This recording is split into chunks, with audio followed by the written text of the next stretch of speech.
So yeah, this morning we're gonna be playing the Good News demo, Okami, and Death of Faeology, and all three of them are demos. So if we have extra time, depending on how long the demos are, we can go browse the Steam page and just pick one at random. Extra demos, extra games, extra fun, extra choices. Alright, give me a second. Let me launch the game. We're gonna start with Good News, which is a. It looks like I don't know. The picture of the typewriter.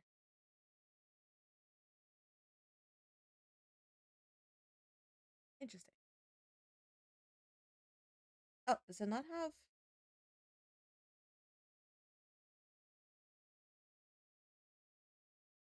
Hmm. It doesn't look to have any settings.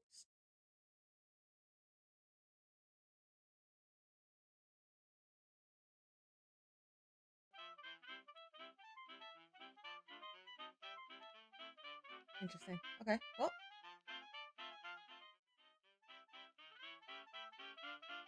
here we are. Good news.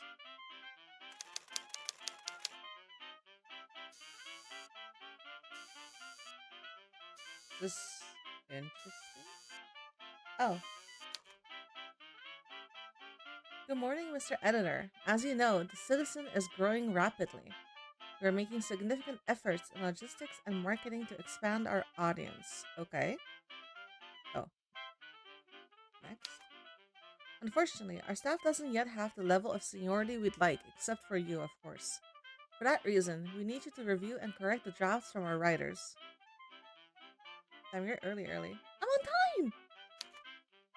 It's likely they'll make mistakes and fail to use accurate facts in both the title, key points of their articles, make any errors you find with your pencil, picking the information that is wrong. The writer will correct it immediately. Once you think everything is correct, send the draft to the printing room. Be careful. Any mistakes you make will make us look bad in front of the audience and may ruin our hopes of keep growing. Okay. Good luck, Mr. Editor.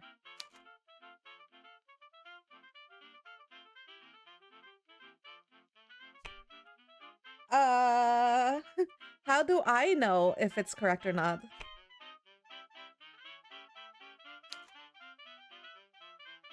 Ah, this is how I know. Okay. A wiki. Fact sheet. The Port Marbella police is demanding laws that protect them. It's a 6-day long strike which started 3 days ago. We found no useful information for this news on our wiki, sir. Take a look at the fact sheet. Interesting. The main demand is better equipment. No. The strike has been going on for 3 days already. Yes. It is set to continue for at least 3 more days. Also, yes. Right? Yeah.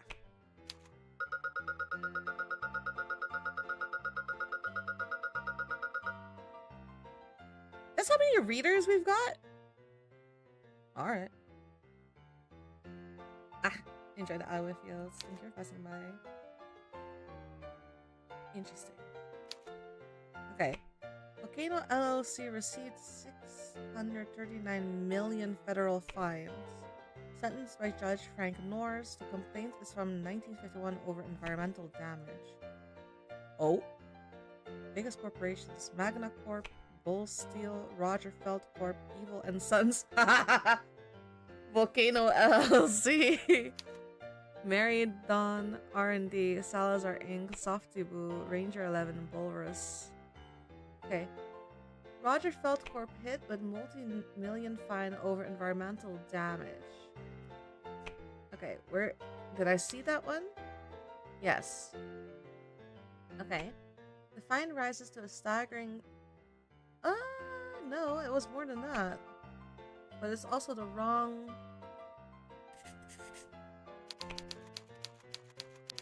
It's the wrong amount. The complaint filed in 1951 was assigned to the judge Louis. No. The Lambesa-based company has not issued any statement yet. Is it Volcano LLC? Sazimar. Hey, is anyone checking their own draft mail? Printed.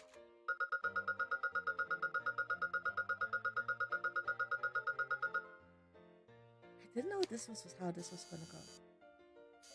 What's this? Oh. Good morning, sir. There's a new task you'll have to take care of from now on. Okay. You'll see that some news now have a variety of title options. There are no more than just tiny variations in how they are presented to the audience. On your desk, you'll find some surveys containing data regarding the preferences of our readers. Try to pick the tone for the news that will resonate better with them, and we will likely see that reflected in our sales. Keep in mind that people change their minds very often, and our public is always changing. This means their preferences on certain matters might vary a lot from one week to the other, so don't take anything for granted. Good luck, Mr. Editor. Meaning what? 57% think companies should be more regulated, 43% think companies are over-regulated. Are you kidding me? When is this taking place? Citizen readers view on the police force, 39% trust the police, 61% think the police is corrupt. Football club preferences of the citizen reader: East Stone, Laurel City, West Stone, Mandine United, Hampshire United, Marble City, North Stone, Little Moo, Lake Plate. Oh boy. Viewers on insecurity. 59% think insecurity is a major problem, 41% feels relatively secure. Insecurity, like economically, or the citizen reader's views on immigration.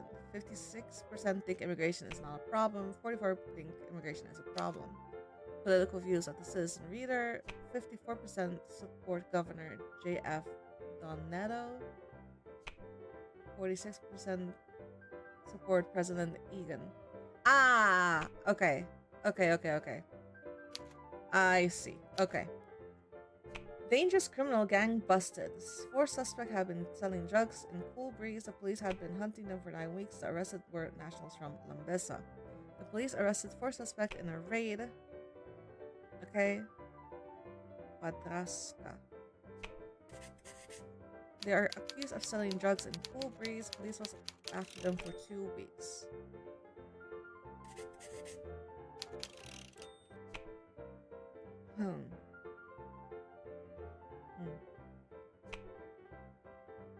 Okay, Title 1. Police raid results in multiple arrests.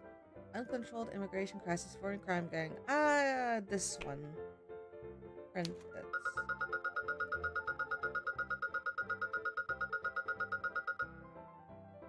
Okay, next day. Oh, my... Good morning, sir. As you are making some progress, we'll now add the sports category. Why? I don't know the first thing about sports. Of the newspaper to your responsibilities. Why? Don't we have a sports guy? Fuck. Oh, wow. You guys slipped on that real quick. 47% trust the police. Okay, here's the football thing. Little Mao, Hampshire United, East Stone, North Stone, Lake Plate, Marble City, Laurel City, West Stone. Okay. Alright. I just need to check that, I guess. Hampshire United offered $147 million for Jonas Saus. His club asked for at least $185 million. The veterans insist on signing him at all costs. The initial offer for the Tiger Star is rumored to be around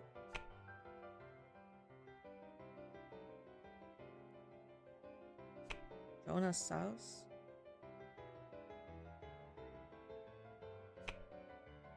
Jonas Saus. Where is Jonas?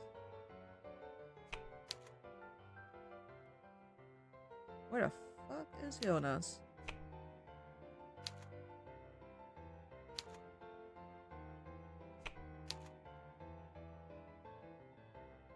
Man?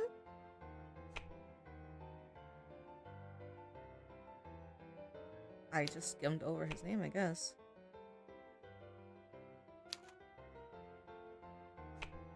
Jonas is from the Tigers, yes. It's rumored to be around. Please won't let him go for less than. That's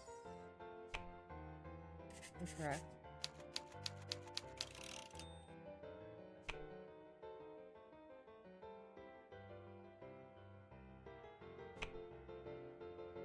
Hmm.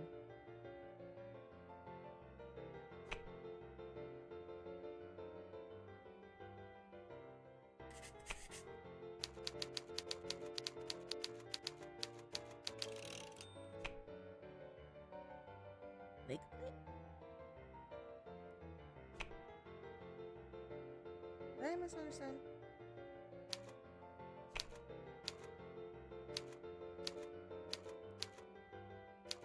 Ah, Asina, Asina. Okay, I see. Yeah. That's correct, right? Yeah, 185. Transfer bombshell. Mandine United wants Gary Donovan. Hampshire United.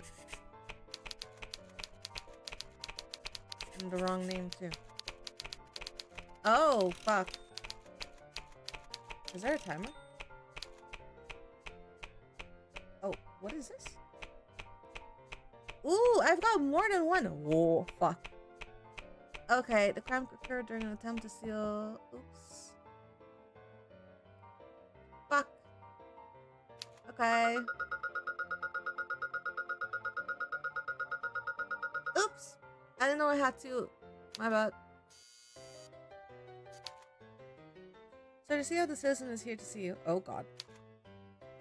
Good morning, Mr. Editor. I regret I wasn't here to welcome you on your first day. I had some matters to attend to. Uh-huh. But you're just happened to be here when I fuck up. But okay. Lucia told me you're already getting used to the job. We trust a lot in you and your skills. I'll come back in 9 days, and I expect our newspaper to have 80... Okay. Good luck, Mr. Editor. Alright. Fuck. Johnny Sagan won the Magna Corp circuit race.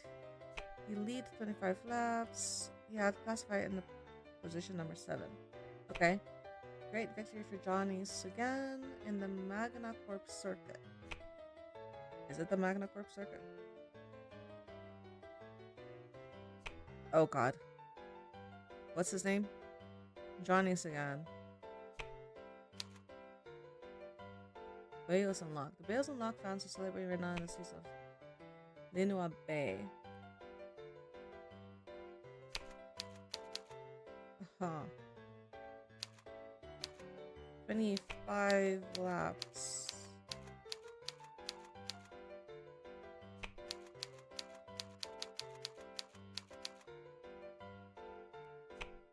Magna Corp circuit race.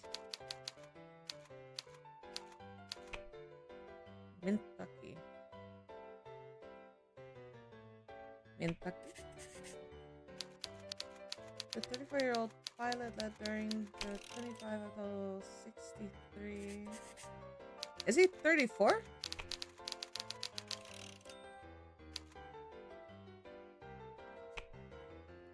Crazy. 32. He started at the number 7 position on the grid. Yes.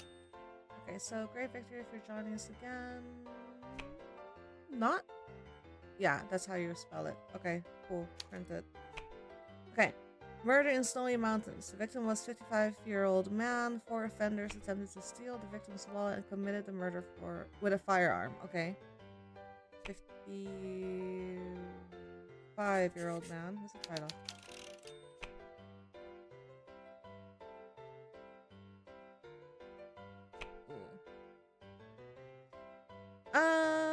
The crime occurred during an attempt to steal from your victim's wallet. So Mountain Police is already on the hunt for the 4 suspects. It was reported that the woman was killed with a multiple assault. Good man. Do they have like 2 different cases that they're reading at the same time? A 5-year-old man murdered. Oh shit, I guess.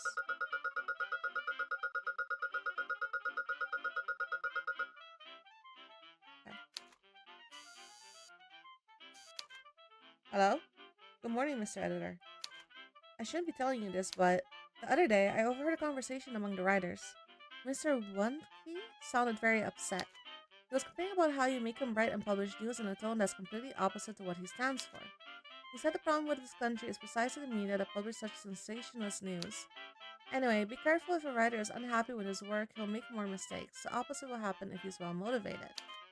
You can check the writer's motivation levels in the employee list next to the door. I'll also add some notes in the reader's interest report so you'll know what Mr. Malky thinks about certain topics. Good luck, Mr. Editor. Okay. I didn't... Ooh, crime. Motivation, status, unhappy, neutral. Okay. I think company should be more regulated. Trust the police. Insecurity is a major problem. Oh, what? Mr. Wotke believes this too. Oh, Mr. Wotke is wrong. Okay. Mr. Wotke believes this too. Should be more regulated. I mean, okay, fine. Let's go. Ron Dowie beat Mario Lopez 6-1 to 6-4. The surface was clay. Ron Dowie claims victory on clay. The player from Leap By defeats world's number 2, Ron Dowie. Ron Dowie. Leap By, yeah.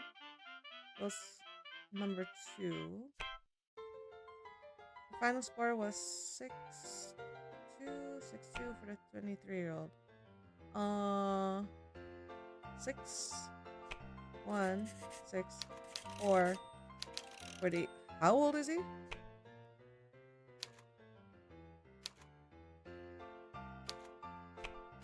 Oh shit. Yeah, he is 23. The Manolia player expressed regret after his loss and apologized to his fans. But that's the Mario Lopez. Manolia. Yeah, I think that's it. Okay. Salazar Inc. hit with multi-million fine over environmental damage. Ranger 11 received a... Okay, so Ranger 11...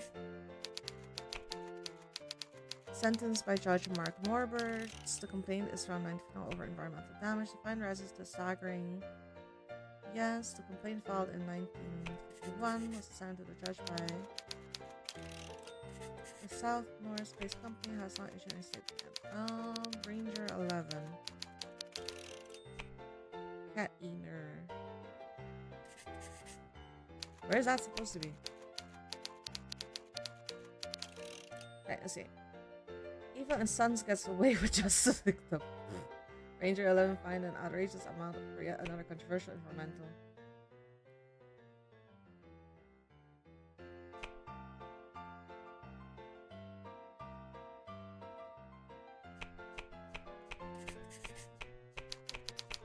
It's sensational, right? He won't like it. Okay, fine. Print it, print it, print it, print it!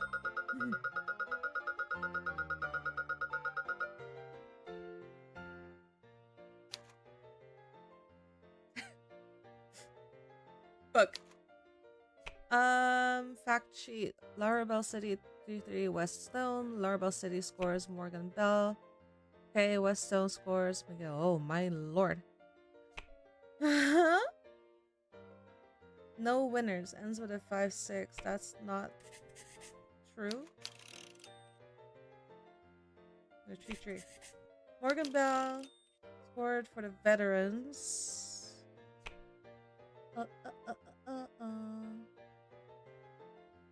Scored for...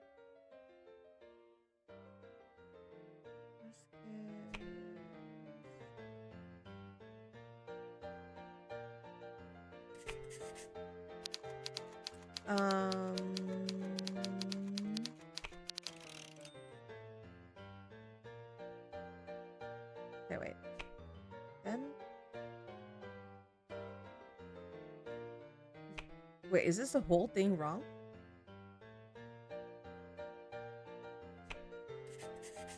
Is the whole thing wrong? Are you?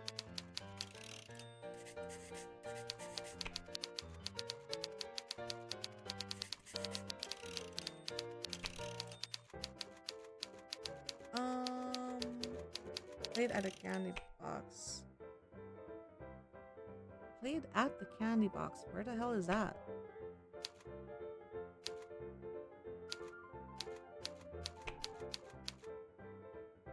Okay.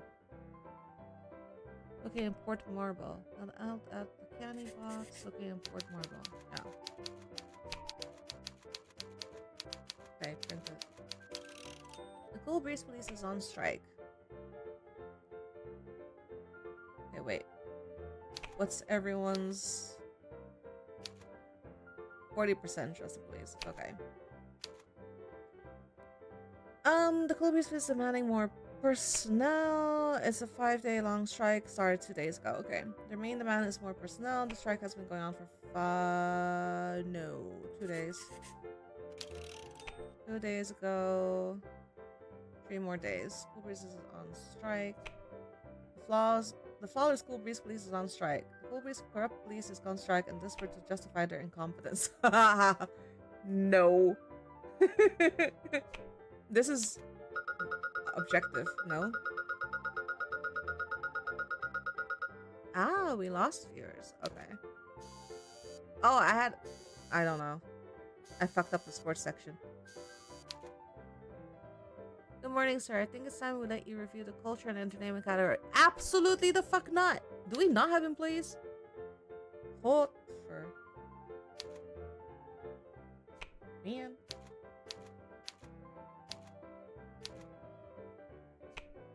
Does that mean I... Oh, here. Neutral.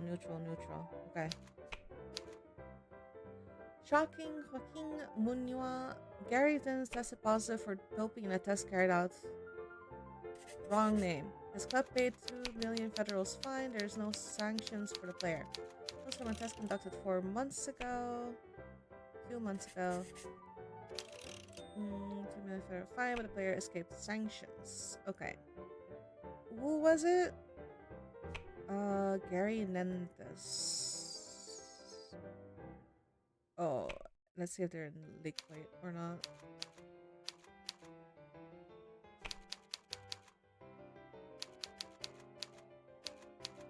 Oh, here's league play. Gary Nendes. Yeah. Too many federals, but the player escaped sanctions. Yes. No One Likes You was released 3 weeks ago. Budget 61 million revenue. Wow.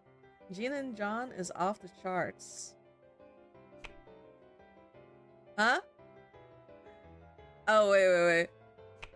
Okay, I see. Yes, Captain. No One Likes You. Pedro Stackett.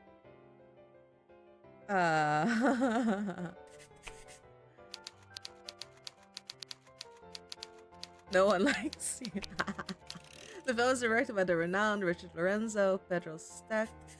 Produced by Epic Movies with a $6.1 federal budget. It has... Okay, wait.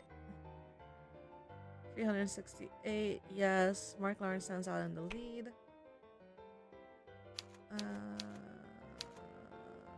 Linda Sky, Mia Walters. The movie has already been 3 weeks in theaters. And Santi... No, that's also wrong. Was released 3 weeks ago.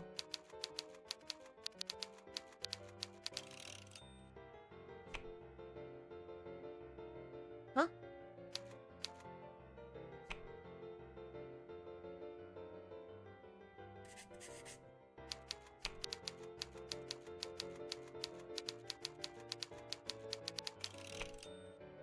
Santi Perez. Okay, well. Yeah. Violent shooting between the Van Roans and the police in Sentinel City. Ah! Fuck off. 2 months were in camera late. 2 policemen injured. How do I know how many?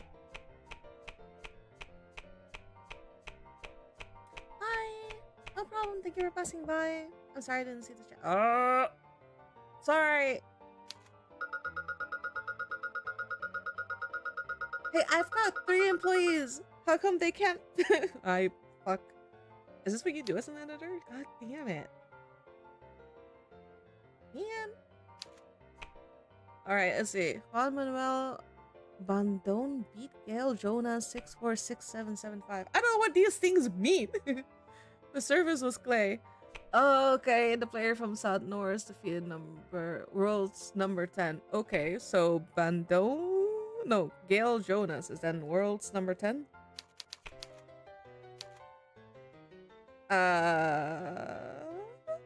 Yes.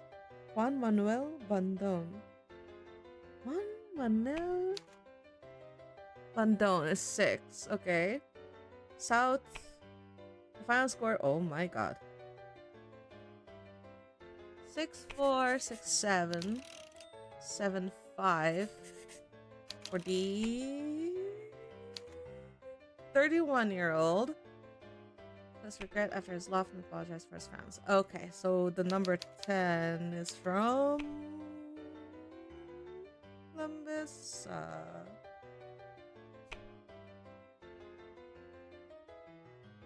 Alright, print it. Fact sheet, the book. Mango? Empire History won the Golden Page Award. The award is sponsored by Ranger 11 in their origin country. Okay. Oh boy. How do I see? Aha! Renowned contemporary writers. Here we go. Is it Robert Sadella? It is. Okay. Awarded Golden Page. The honor was given for their critically acclaimed book, Miguel's Empire History, which is true. Okay. Sponsored the ceremony, which took place in North Nordis.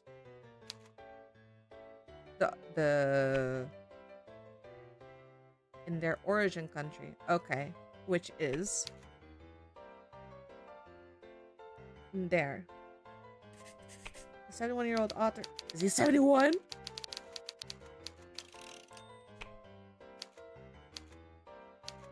He is 71. Alright. Final useful information. What? Alright. Dangerous criminal gang busted. The police arrested 6 suspects in a raid. The suspects are from Macha? They're accused of selling drugs in St. John. Police was after them for 4 weeks. Okay. 6 suspects have been selling drugs in Old Bridge. No. The police have been hunting them for 4 weeks. Okay. The arrested were nationals from Macha. Dangerous criminal gang busted. Police raid results in multiple arrests. Uncontrolled. Okay, here we go. Transfer.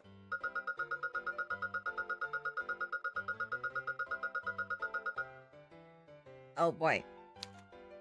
I don't think I'm gonna meet the quota the guys set for me. Also, are they happy? Neutral. Motivated. Okay, cool. I guess. Fact sheet. Northstone offered 146 million for Don McDon. His club asked for at least. Okay, well. Won't let him go for. Okay, that's good. The academics insist on signing him at all costs.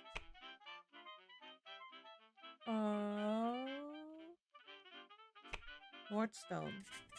The initial offer for the academics are.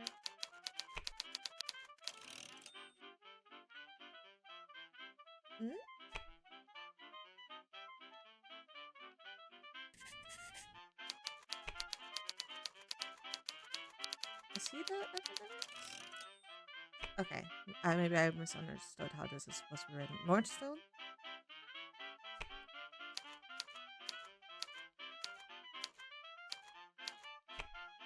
Oh, it is a cheat. Okay. Okay. And he is from the academics. What's his name again? Don McDon. Don McDon. Oh boy. Don McDon, yes. going to be 146. That's correct. Cancer Bombshell, Larabelle City, which is the cheetahs. I don't know if that's from the same place. Northstone.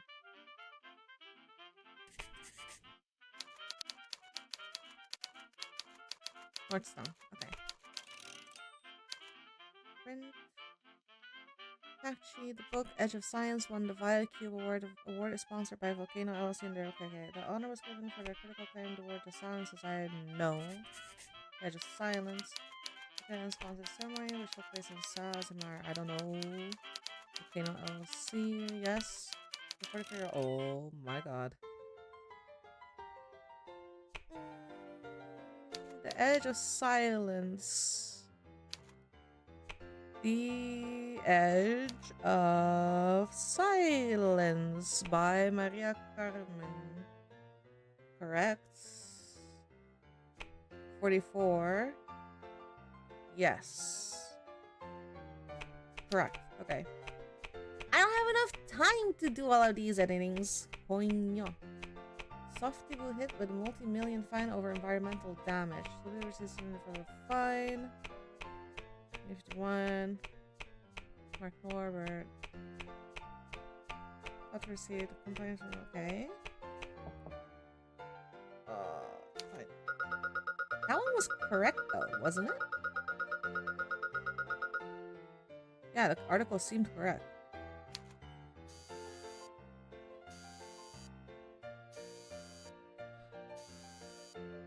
I do not wish to answer. You're gonna give me more shit to do.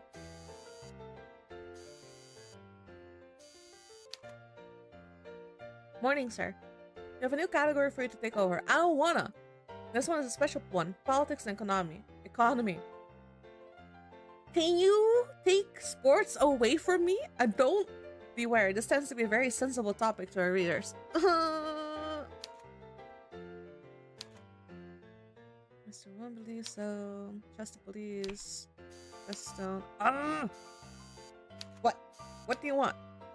Sir, excuse me. There's someone here who wants to meet you urgently. Who? Good morning, Miss Editor. I don't think we've met yet. Let me introduce myself. I am J.F. Donato, Governor of Lighthouse City, okay? I assume your team of journalists has already made you aware of the big news that I will be running for president this year. No? This is why, more than ever, I need to rely on decent, honest people. People who care about our nation and its future. I trust you're one of them. Am I right? I'm not making you look good, if that's what you're asking me. Anyone who shares those values will know that I'm the president we need at a time like this. And that President Egan must not be re-elected under any circumstances. Is President Egan supposed to be like Ronald Reagan? Anyway, I'm sure you already know there's no such thing as absolute truth and that history can be told in many different ways. Please make sure to tell the right one. Goodbye, Mr. Editor. I don't particularly like it that you're coming in here and trying to threaten me, but alright. Alright, Robert Ferguson won the Yaoto circuit. Yes. He led 20 laps. He was classified in the position number 50. Okay, Manga Corp racing fans are celebrating. Norbert.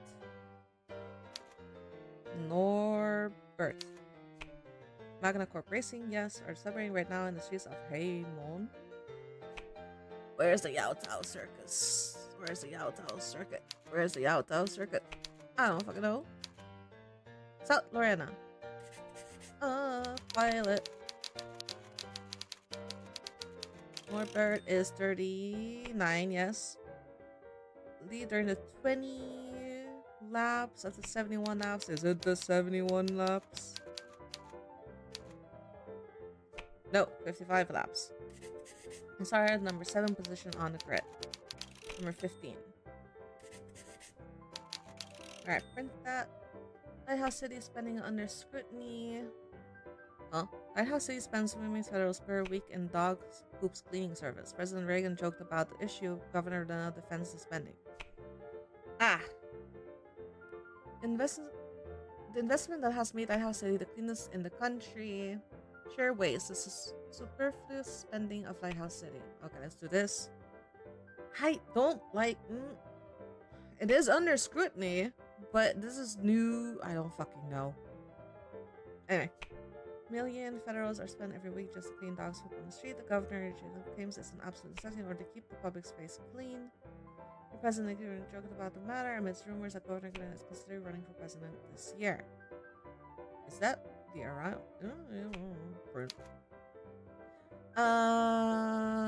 Oh, the rise and fall of Mick Rock was released 4 weeks ago.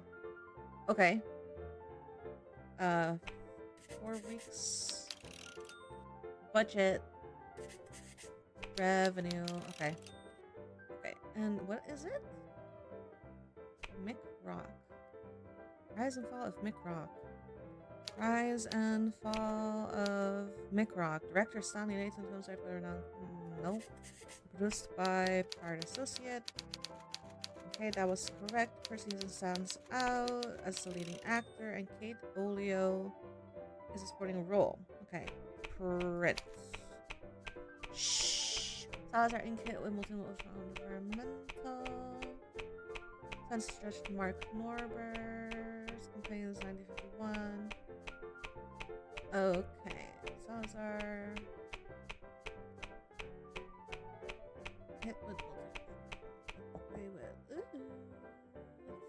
Fuck. Damn it.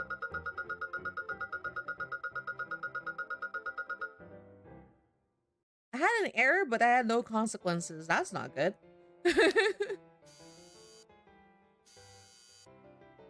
Hello? Sir, you will not believe what just happened. You're gonna give me another thing to do?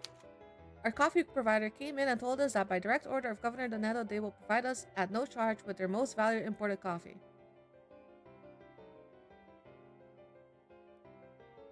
That sounds like a bribe. That sounds like a bribe? That sounds like a donation that's not a donation. I don't think that's legal. You will notice that such high quality coffee has a stronger effect on you. Time will move 20% slower. Oh. Fuck. That's good for me, the player, because I need time. Alright. Fact sheets. The guy beat the tiger is 5-5. Whetstone fact sheet. Oh, fucking. This is wrong. Okay.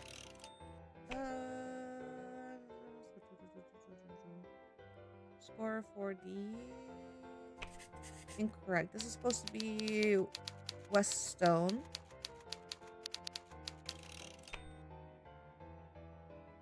Whetstone scores. Marble City. Okay, wait. Let me see. Marble City is the Lions, not the Academic. La Fort City and La Fort. La Fort City. Held at. Huh? Wait. La Fort City. The match was held at the La Fort City located in La Fort. I am assuming that the fort is in La Fort. Aha, here we go. Yes, okay, that's correct. Is this correct? The veterans. Whetstone. Weststone. The gladiators. Okay, it's not.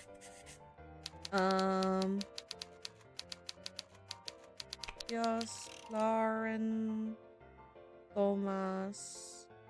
Okay, I think this is okay. The Senators outclassed the Lions, sold brave performance from the Senators side. Oh, I see. No, I'm printing it this way. I'm not gonna check what their feelings are about it at the moment. I should have checked at the start. Soldier's Last Wish. 6 weeks ago.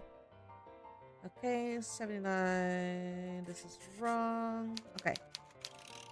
The Soldier's Last Wish. The film was directed by the renowned Guillermo Storos. No, Joaquin. Produced by independent media. Ooh. Different. Leon Di Santo. Nico Perez. Okay. What Dangerous criminal gang busted. Police arrested Ace Voltfer. Okay, so maybe I have to check anyway. 60% trust police. Okay. Oops. Close. How do I open my fact sheet? Okay. Police arrested 8 suspects. Or for Republic, 16 cars. In the fort, police arrested 10 weeks. 10 weeks. 8 suspects stealing cars. Where? Are from Sarta Republic. Police criminal gang busted. Police raid results in multiple arrests. Uncontrolled? No. Police results in multiple arrests. Dangerous criminal gang busted. I mean, this feels like neutral. This feels fine. Errors in sport category. Then don't give me the sports category. I don't want it. Why do we need a sports category? Damn it. I don't know what I'm doing. Fact sheet. Miguel Ceso tested positive for doping. Okay, shocking. Miguel Ceso tested positive for doping. His club paid 5 million federal fine. The results from a test conducted 2 months ago. There are no sanctions for the player. You know, but the player escaped sanctions. Okay. Lake plate. Is that where the problem might be?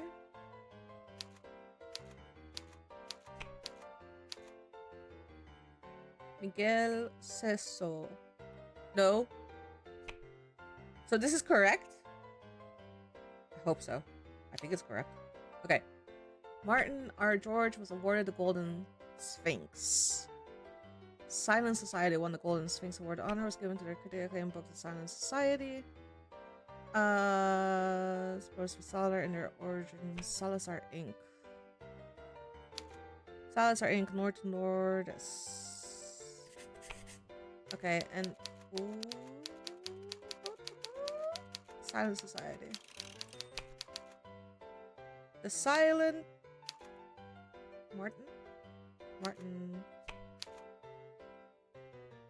Okay, 68. Was awarded the Golden Sphinx. That's what it's called, right? Golden Sphinx. Yeah, okay. Fine. The Stony Mountain Police is on strike. The Stony Mountain Police is demanding better equipment. It's a 7 days long strike. The Stony Mountain's corrupt police is on. They're on strike. Their main demand is better equipment. The strike has been going on for 4 days. It's set to continue for at least 3 more days.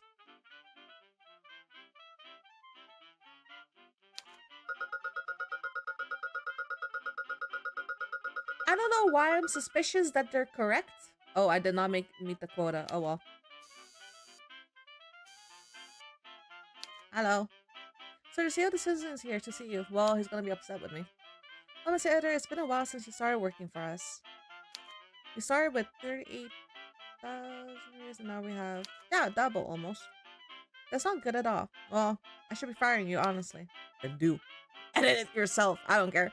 But you're lucky this was just a short trial period. I'll let you stay here and practice as much as you like. You'll need it later. Thank you, Mr. Editor. Thank you for playing the good news demo. This is as far as the available content goes for now. Ah, so the main game I'd have been fired. The full game will include more news, mechanics, power-ups, secondary characters, and a thrilling story with multiple endings. If you want, you can keep playing with the current content as long as you want and challenge yourself to see how many readers you can get. Thank you very much, Mr. Editor. If you had a good time, consider wishlisting the game or leaving a review. I already have it wishlisted. However, how dare... Ah! Why is the time passing so slow? Oh, do I still have the coffee? Damn good coffee. I wondered if I could turn off the light. Well, at least I made one motivated and one neutral. Because, like, he showed this, but the others didn't tell me, like, what their preferences are, right? Like, does the culture one want to be flashy? Even though I didn't have the option to change those titles or anything like that, so. Oh yeah, it's a cute game. Can I forfeit the sports section? I also like the little music in the background.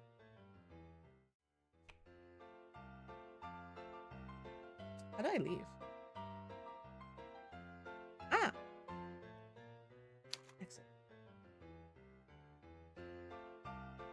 Sorry. Hiccups. Alright, let's start with. So, Okami and Death and Theology are from the same developers and publishers, I think. So, Death and Theology is kind of dark and broody. I kind of want to play that last, only because I saw it and I was like, yes, I really, really want to play this. Okami looks a little cuter from what I've seen. Again, I didn't read the description too much, but let's start with Okami. Okami.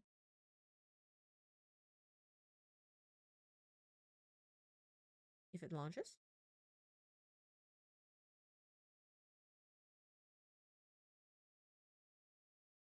My ears!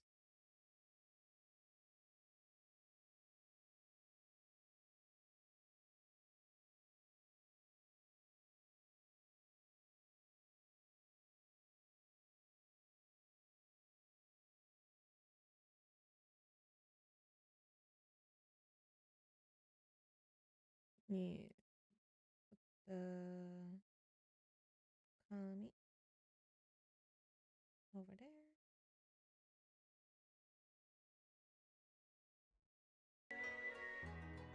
Here we go. Alright, here we are.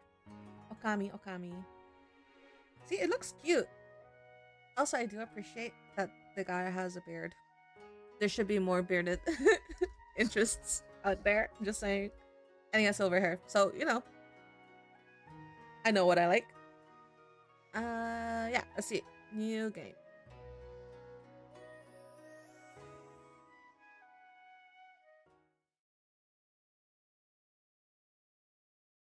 Kane. Well, this is it, isn't it? I press my palms against the counter, feeling its every imperfection worn smooth by years of care. Every step in these halls, every creak in the floorboards, I've memorized them all. After tonight, none of it will belong to me anymore. Oh, are we selling a house? Strange. I thought I'd feel sadder. I spent a lifetime here, and now I'm too old to take care of it.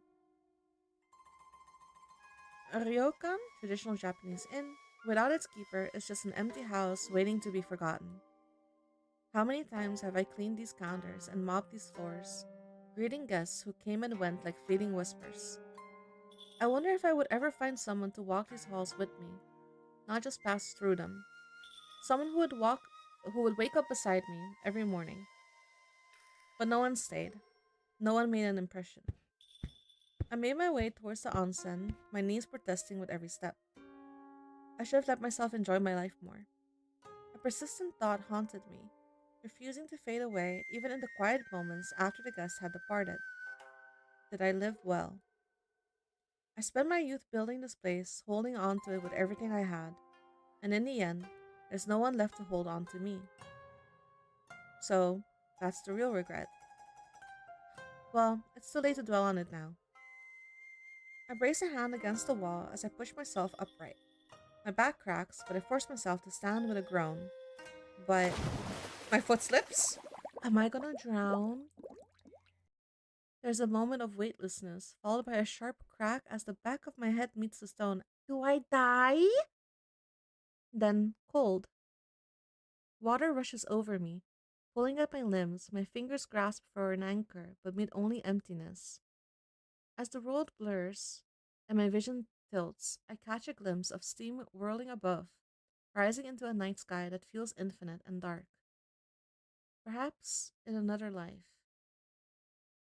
This is how the cute looking one starts? Are you kidding me? My head feels like hosting a drum circle in there. I inhale, hoping to be greeted by the cozy scent of aged wood and warm sake, but instead, what is that smell? Salt, fragrant smoke, a sweet aroma of osmanthus? Oh, the afterlife is kind of foggy. Instead of my dimly lit ryokan room, I see red, a bridge covered in mist. This isn't my ryokan. A sharp chill sinks into my spine. I died, didn't I? Yes. In a very common way to die, by the way, slipping in the bathroom, sort of, kinda. You slipped into water. The Red Bridge of Souls. I've heard the stories. A place between, a crossing for lost souls. And here I am, on a bridge between a life already lived and whatever comes next. But why does everything sound so loud? I can hear whispers, low murmurs, the occasional laughter. Seriously, my ears are starting to ache. Wait, ears? A creeping suspicion settles in. I lift my hands. I love your nails. Those aren't my hands, are they? My fingers are slender, smooth, sharp nails, sharper than I remember. Floss? My breath catches. I stare at my arms, my legs. No more wrinkles, no more gnarled knuckles, no more aching bones. Instead, I am youthful, glowing, radiant. Are you back the way you used to be? I don't think your pupils were like that. Oh my. My jaw drops. I pat down my arms, firm. I press a hand to my stomach, flat. I trail higher. No way. My hand flies to my chest. They're perky.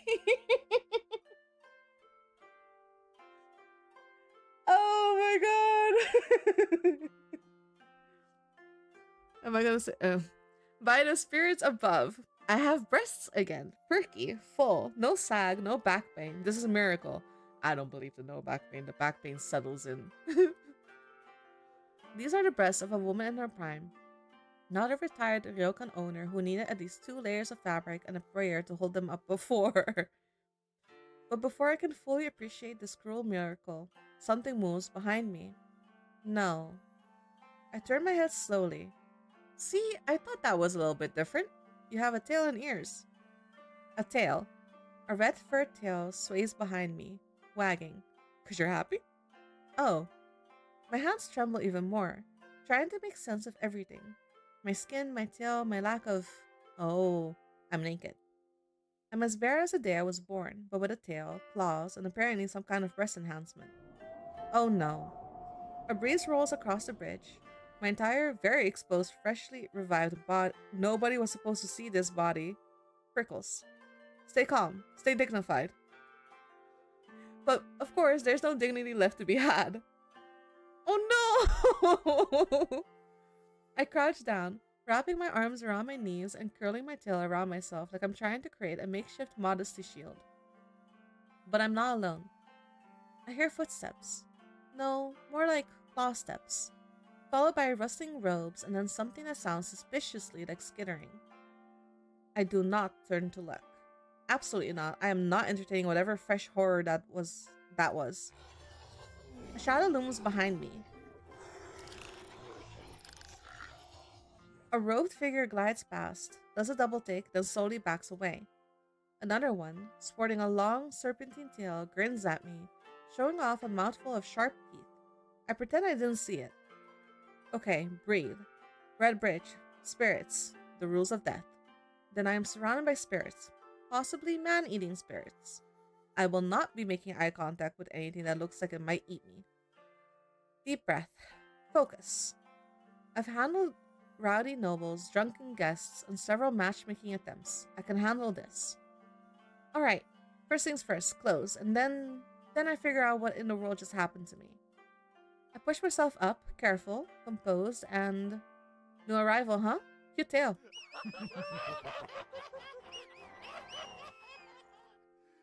Even in the afterlife, there is no peace. Followed by a burst of laughter. Oh, splendid. Public humiliation on day 1. Lovely. Alright, breathe. Pretend you're fine. My fingers twitch and something deep inside me whispers.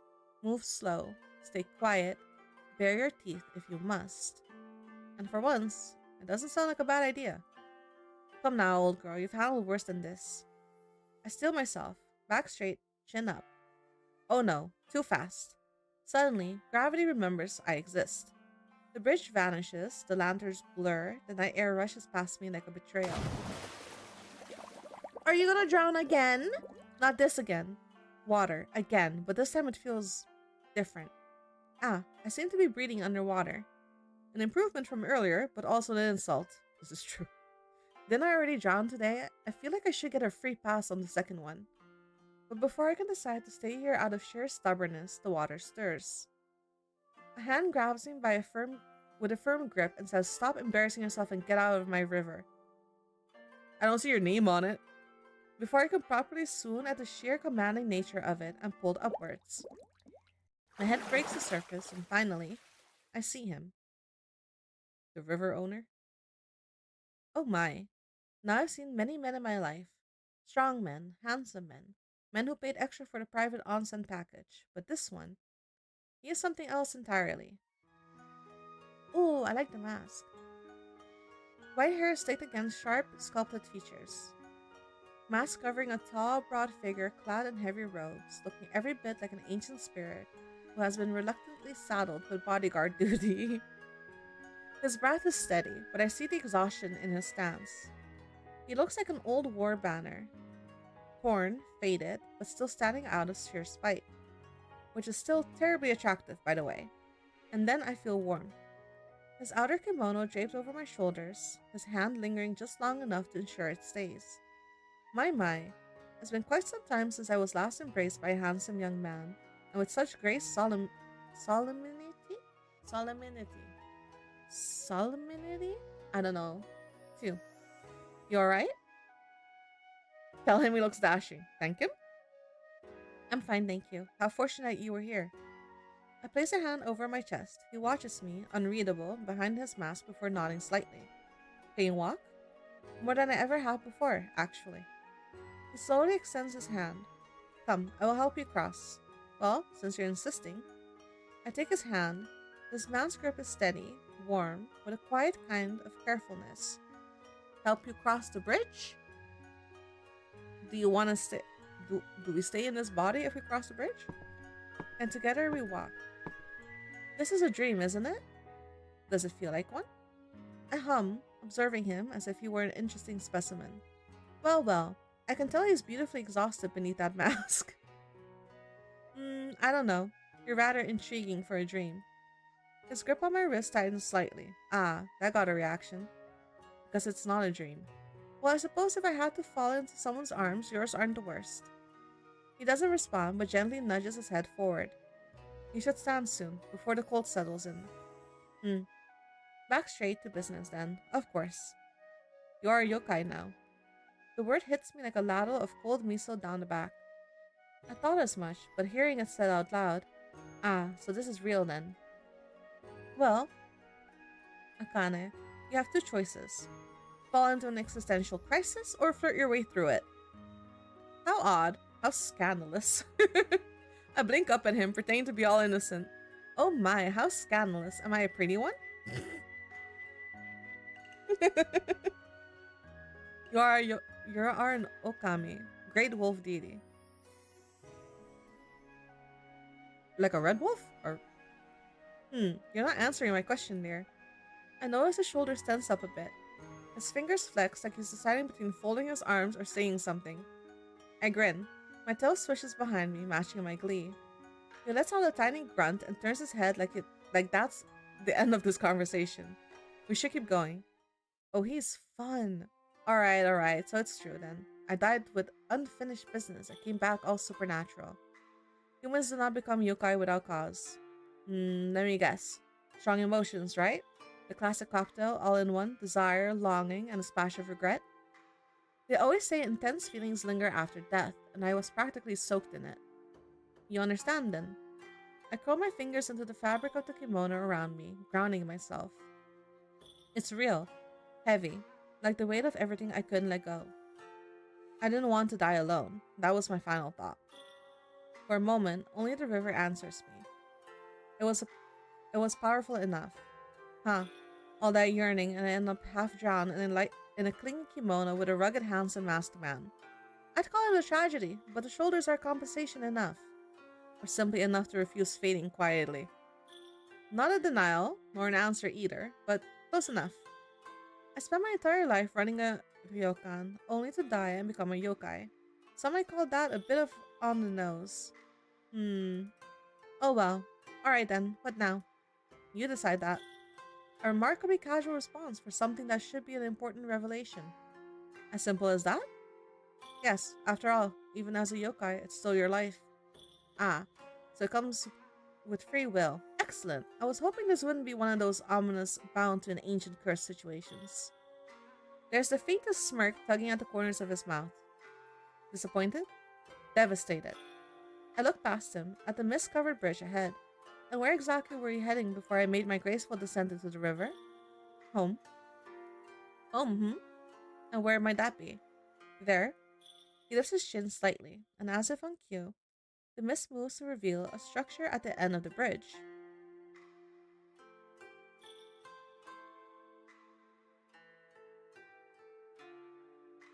Sorry, I was listening to music. Is that a ryokan? Yes. A ryokan in the spirit world. Indeed. And you live there? Yes. I cross my arms, sizing him up. He's as unreadable as ever, but something about his tone is humoring me. With rooms? Yes. And is one of those rooms just so happens to be empty? He shifts ever so slightly, realizing that he has walked straight into whatever trap I've set. Perhaps. Oh dear, very fortunate for me.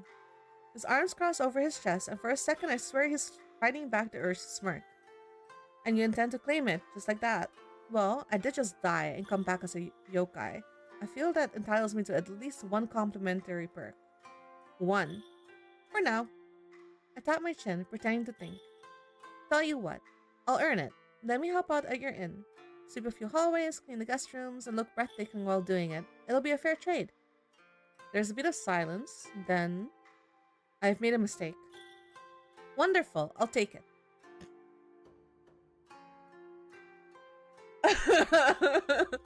Wonderful, I'll take it too. As an answer to I've made a mistake is wild work. A long, slow exhale escapes him, and for a moment, I think he might just walk right back into the river to escape this. Instead, without another word, he simply turns on his heel and continues walking. I follow him with a grin on my face.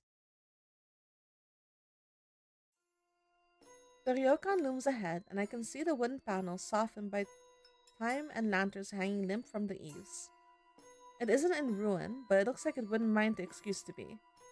This is not quite what I pictured. Not exactly welcome weary traveler, enjoy your stay, is it? No. I give him a sidelong glance. He says nothing, but his pace is steady. This isn't how it used to be, is it? It was.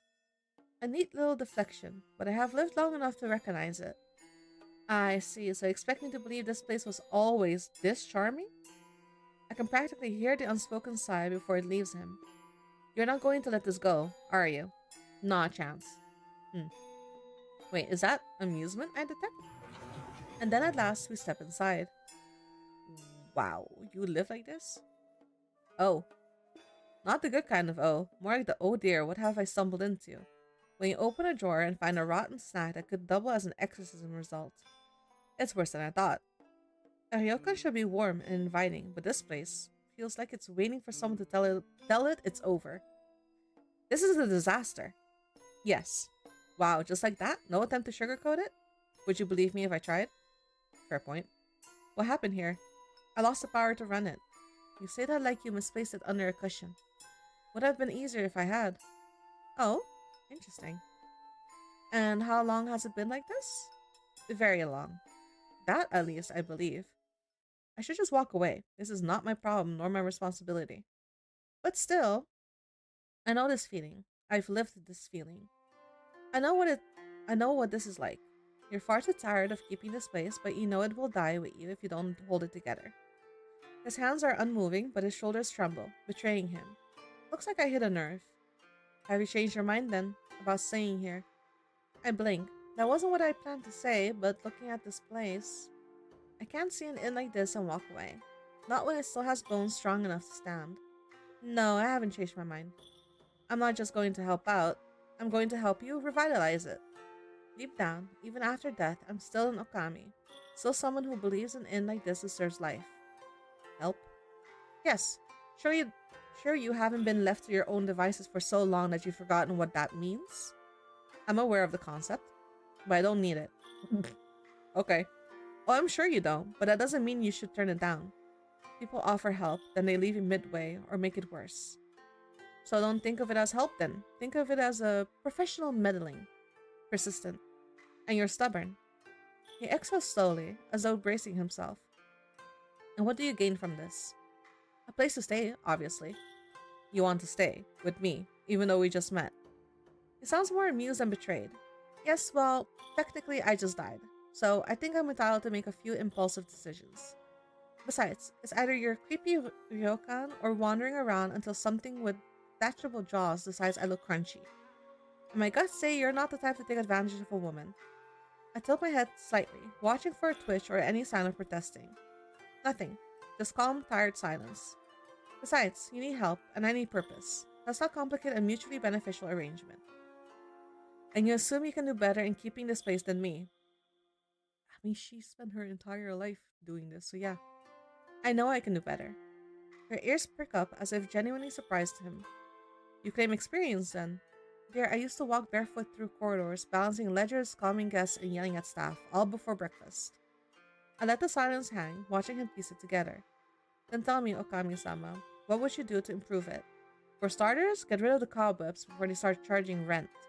There's dust on every surface, the lanterns are so dim I thought we were holding an exorcism, and I'm pretty sure I felt something evil whisper in that cupboard. I motioned towards the dust-covered reception table next. This looks alarmingly shoddy. Guests should feel welcome, not like they're auditioning for a background role in a ghost story. I glanced towards the empty seating area where the chairs look rather dusty and unkept.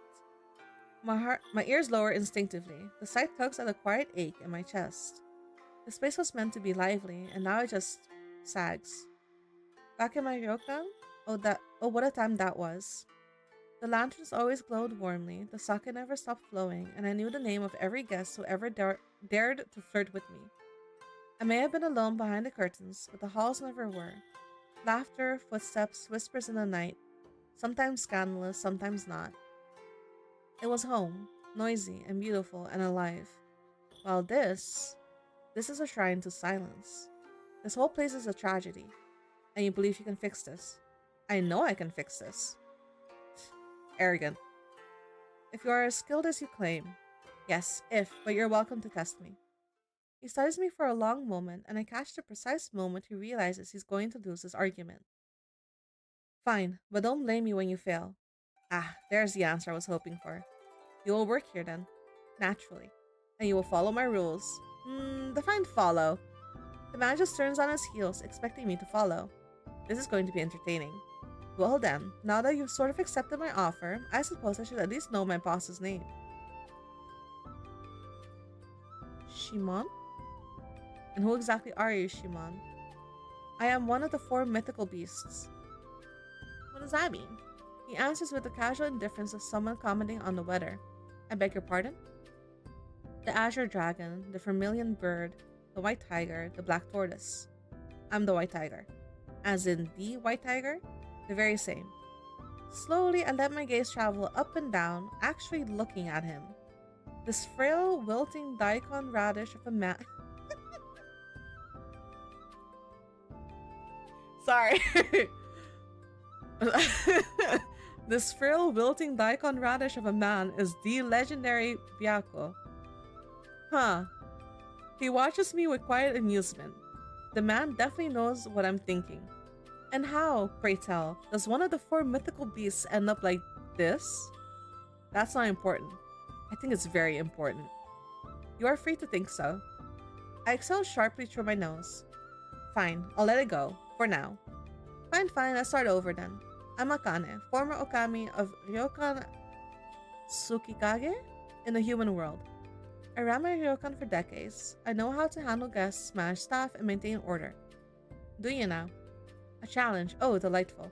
There, I once managed a summer festival, 3 weddings, and a pipe burst all in one day, while wearing a kimono with a busted hem. I practically breed hospitality. I kept the place running on time, under budget, and with guests so happy they left gifts. Shimon doesn't answer before shaking his head sarcastically. Bold words for a wolf who drowned in a river. Oh, fuck you. She drowned in real life too. Excuse me. I was not the one who was fished out like a wet shivering pup. I was just testing the currents. How fortunate then that I arrived before your test reached its conclusion. Fine, he won this round. Welcome then to your new home. Well then, boss, shouldn't you be showing me around? Surely you have some idea of what I'm supposed to be doing? Perhaps. Probably cleaning everything first. Holy shit. He moves with the grace of someone who refuses to acknowledge his own exhaustion. Naturally, I match his pace. If I wanted, I could glide ahead effortlessly. But there's something entertaining about watching him pretend he's not running on sheer willpower alone. Just as I'm considering how long he'll keep up the act, I catch sight of my reflection in a dusty mirror. Right, I'm still wearing his robe. It's scandalously slipping off of one shoulder, draping around me in a way that would either be elegant or suggestive, depending on the lighting. My, and here I am, strolling through your home in nothing but your clothing. What would the spirits say? Si- Shimon stops mid-step and turns to me. You require proper clothing.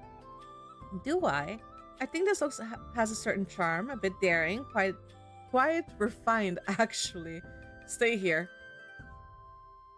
Does he have clothes that fit you? Such a commanding tone. He doesn't dignify me with a response, rude, and disappears down the hall, leaving me alone. I take the opportunity to glance around. What was this place like before, when it was alive? And why does he seem so reluctant to talk about it? Before I can dig too deeply into my own curiosity, Shimon returns carrying a neatly folded kimono. The moment my fingers brush the fabric, I notice something immediately. It's well kept. There's a faint lingering scent, soft, floral, and distinctly not his. A woman's scent. Whose kimono is this? Ask. Oh boss, whose kimono did you just give me? He recoils slightly, as if I just hit a nerve. It was the only one left available. Was it? Nothing but silence. Curious. The fabric is elegant and preserved with care, not the kind of thing a mannequin would keep out of convenience. Funny thing though, a forgotten garment wouldn't be this well kept. Are you going to change or do you prefer to stand here and test my patience? Oh, I love testing patience, but you already knew that. Huh. That's not a disagreement. Well, whoever this kimono belonged to, they mattered. They mattered. A lover, perhaps. A wife? Thank you. Guessing? Wife? Someone important. Maybe that's why everything's so run down. This hallway leads to the guest rooms. How many are there? Oh, she looks so cute with her hair up. More than enough, but they are unused. Don't worry, boss. I have plenty of ideas to bring life back to this place. I will reserve judgment. He strides ahead before I can retort. There's something familiar in this. Not the walls, but the rhythm. Walking the halls, checking rooms, holding it all together. I did this for decades. I watched him just ahead, shoulders heavy in that way I remember too well. Was he always this quiet, or did the ryokan take his voice like it tried to take mine? This is one of the guest rooms. Oh? He sighs a shoji. Shoji? He sighs the shoji door open with a smooth motion, revealing the room inside. Oh, cute! I mean dirty, but cute. I hope no one died in this room. None, yet. His voice is as dry as the air in here. Seems like evil spirits are the only ones staying here. This needs to change. I swish my tail, stepping further inside. A little warmth, a little charm, a lot of exorcism and scrubbing, and this place could be something special. I simply cannot wait. Alright, first order of business. Who's cleaning all this? That would be you. My dear, you really think I'd fall for that? You are the Okami now. Yes, and a proper Okami delegates. Speaking of, where are all the staff? Sure you weren't running this place alone. No, there were others. Were? A soldier spirit who cooked, a broom that never stopped sweeping, a lazy river dweller who barely did anything unless bribed. And the robe I woke up in, was that from the broom or the river dweller? No, that was mine. Sheesh, he says it's like it's just another towel on the rack. Well then, I'll return it eventually, after I stop enjoying how soft it is. As you wish. Back to the matter at hand. When my strength faded, they withdrew. Yokai bound to a place need energy to remain. Without it, they slumber or disappear. Oh. So they've been asleep this whole time? Perhaps. Or waiting. I can no longer tell the difference. He says it like it doesn't hurt, but something in his voice tells me it does. His weight shifts. Something's off. Boss? His posture wavers, his balance falters, and before I know it, he collapses. Does he not have enough energy to sustain himself? Shimon? I moved without thinking, catching him before he fully crumbles to the floor. He's lighter than I expected. Surprisingly so, for someone built like a tragic mountain god, I thought I'd need divine intervention, or at least a sturdy wheelbarrow. Well, now, look who still has upper body strength. You overdid it, didn't you? Silence.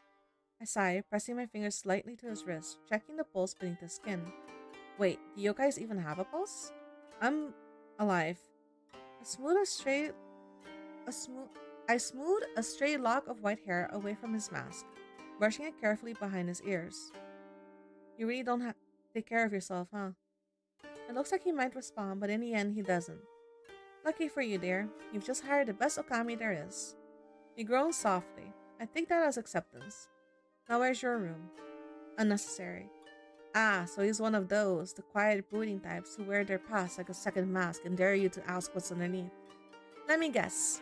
You think you can sleep anywhere, don't you? Yes. No, absolutely not. If I let you, you'll just curl up in some drafty hallway and waste away in your sleep. A proper yoga master must have a proper room.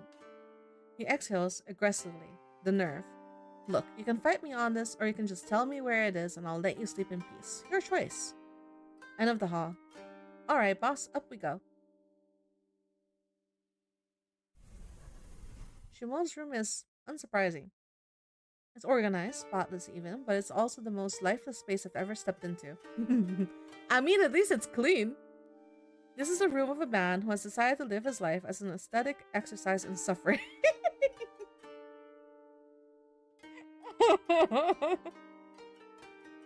Honestly, as someone who loves decorating, obviously, I never got the whole like sleek, modern, no personality kind of design choices. Like, put up a picture or something. I shift my grip again, still surprised I'm carrying him at all, to be honest, and lower him carefully onto the futon. The second he touches the mattress, his body fully gave in to the exhaustion. You know, most people keep something in their room. A trinket, a book maybe, like anything that suggests they have feelings. Silence, which I expected, but still. Help change his clothes? Shimon is drenched in sweat. Without thinking, I reach for the collar of his robe, loosening the fabric slightly to help him breathe. My fingers brush the warm skin of his chest. It's searing. His skin radiates an intense amount of heat. Oh, Kami-sama, he's burning up. And yet when I touch him, I'm the one holding my breath. His hand twitches as he gestures towards the wooden chest in the corner.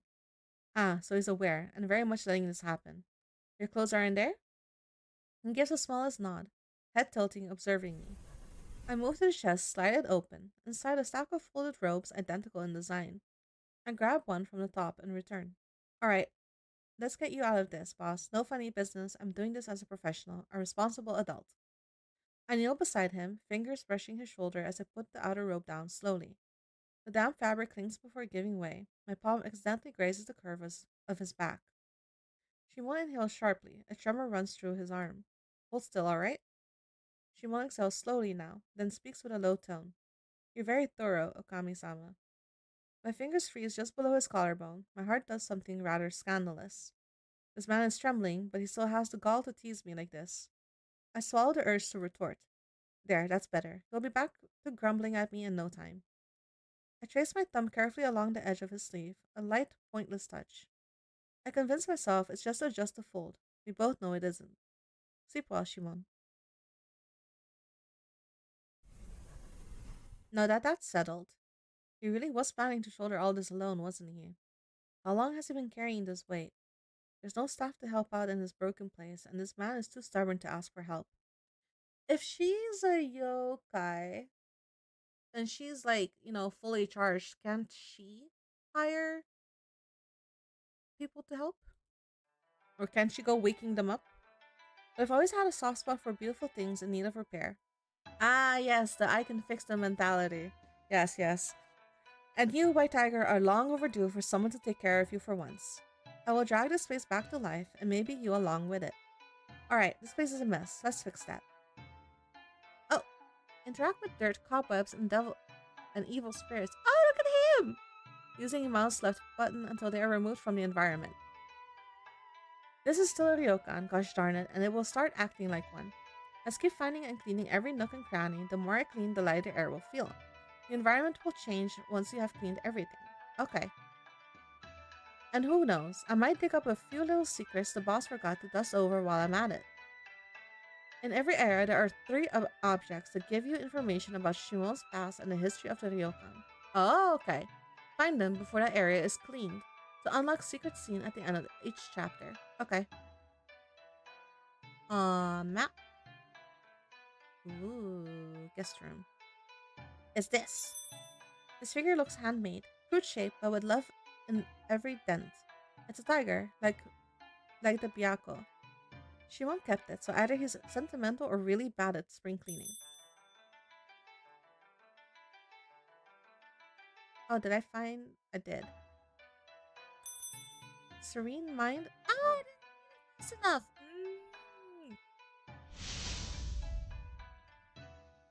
Who wants to sleep with the cobwebs over their head?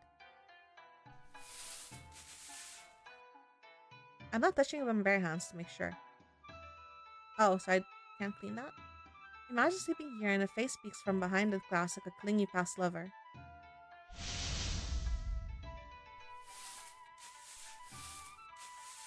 What is this? I hope she will listen keep a literal corpse in here instead of figuratively. There's an eyeball on the floor. Oh, there's an eyeball there.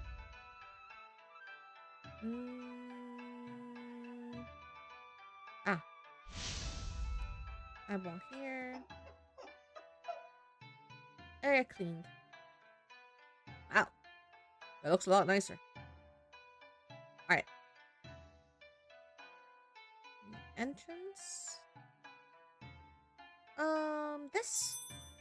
Packed but never used. Or maybe whoever had this left in such a hurry that it was forgotten. I wonder why Shimon never bothered moving it.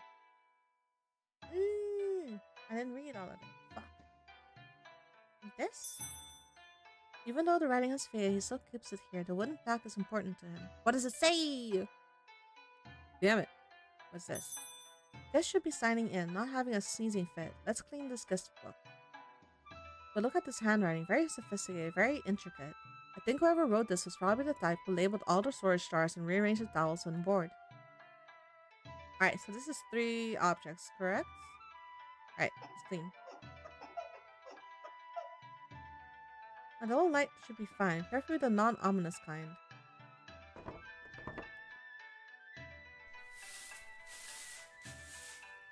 Is this blood?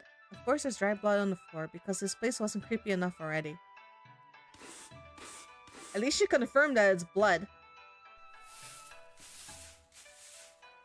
Ah yes, a cobweb to the face. More haunted manner than ryokan, really. Ah, I cannot water the plant. A torn scroll. Either someone left in a hurry and accidentally ripped it, or there was a fight and this was the aftermath. Alright, let's see. Oh, footsteps. Oh! Okay. One thing left. What could it be?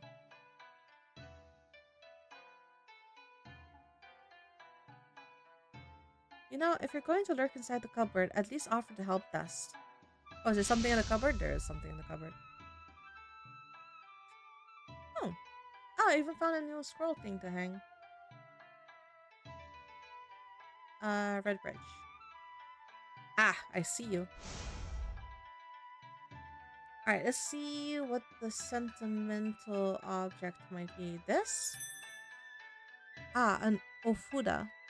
Whoever the writer was, they prayed for 4 Byakko, not 2 Byakko. Oh. Okay, what's this? Well, the little embroidery has hand-stitched initials in white letter, M. No guest takes the time to embroider a napkin just for fun. This? A charm tied with careful knots. I don't think it's a mere decoration. I wonder if Shimon's strength had already waned back then. Okay, so 3 objects. I found them. What's in the water? Well, that's either caused by swamp gas or a creature lurking underneath the water. I don't want to deal with either. Well, we're dealing with it. Okay. You. Oh, wonderful. Whispering from the trees. Probably eavesdropping spirits. Right? Oh. Absolutely not. I refuse to be dragged underwater by those hands. What's that? Murky water, murky history, murky everything. Honestly, boss, what were you doing out here all those years? Rotting? Probably. What do you mean?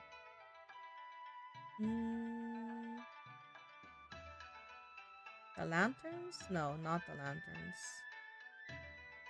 Okay, not the lanterns. Something over here? No. Oh. Don't think about what caused it, just scrub it clean. The rock? Like what? Someone got decapitated on it or something? I hope not. There was blood in the house as well. I'm missing one. It's not the lanterns. I already tried that. Oh, nature's reclaiming its place. I suppose I should reclaim it. Off with your vines. Oh, I kind of like the creeping vines though. I step back, surveying my work with no small amount of satisfaction. The dust? Gone. The cobwebs? Vanquished. The evil spirits are probably migrating somewhere else. Then I hear footsteps behind me. I turn just as Shimon enters and... Oh. No. Why is he handsome?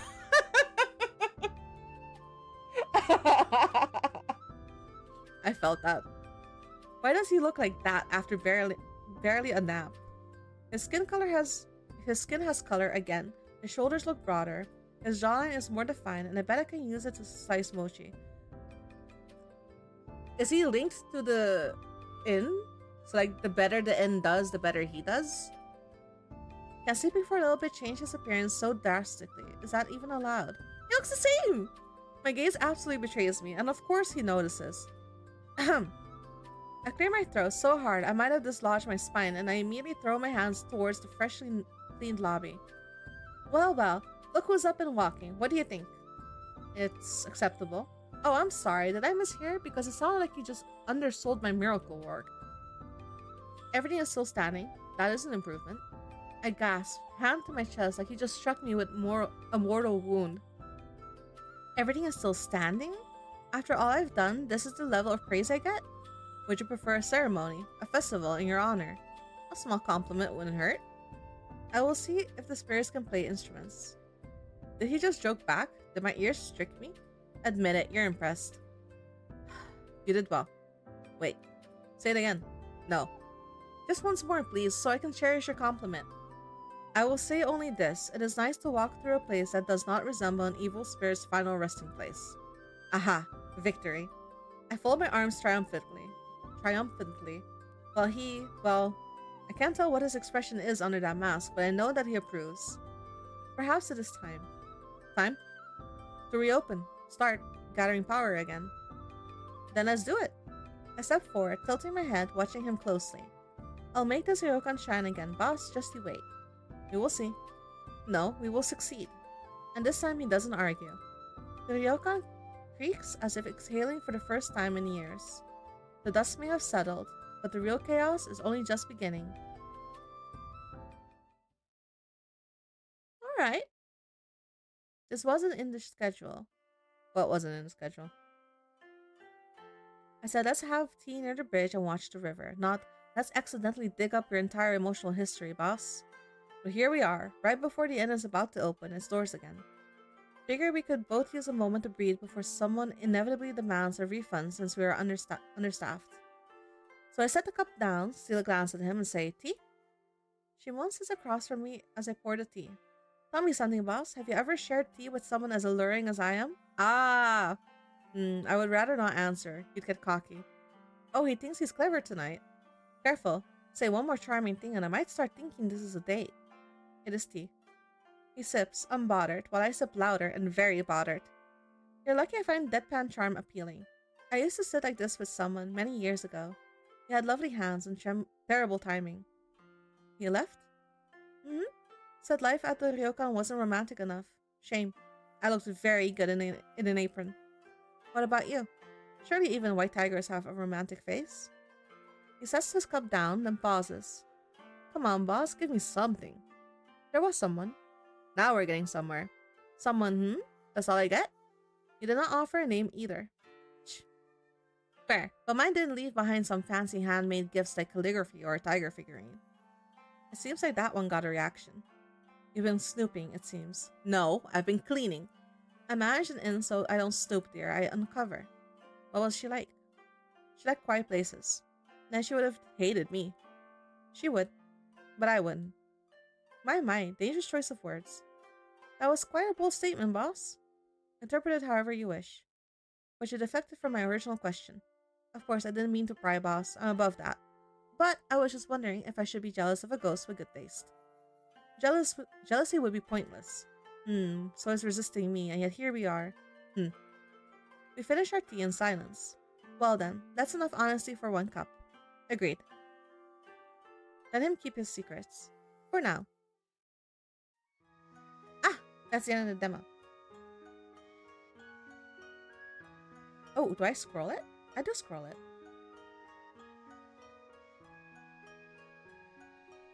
Let's go. I wonder if we got to meet the other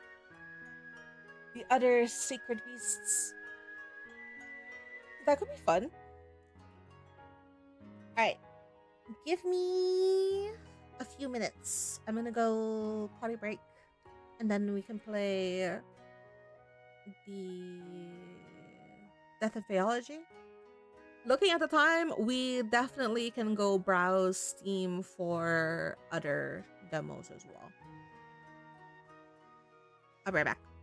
Actually, I'll go browse demos on my phone and I'll be right back.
Hello. I'm back. Wait a second. I think I found one that kind of fits with today's theme. Let me see. Ah, okay. Install. Okay, so that's one.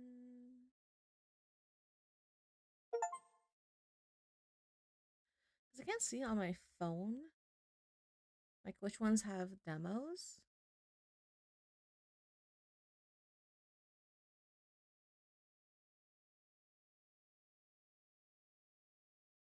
Does this one have a demo?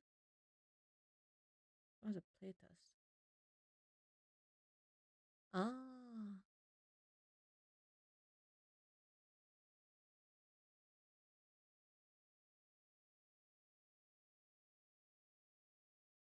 okay. Alright, those are two extra ones. We'll see, we'll see, we'll see. However, it is time. Where is it? No, not that. It is time for Death and Theology. Here we are.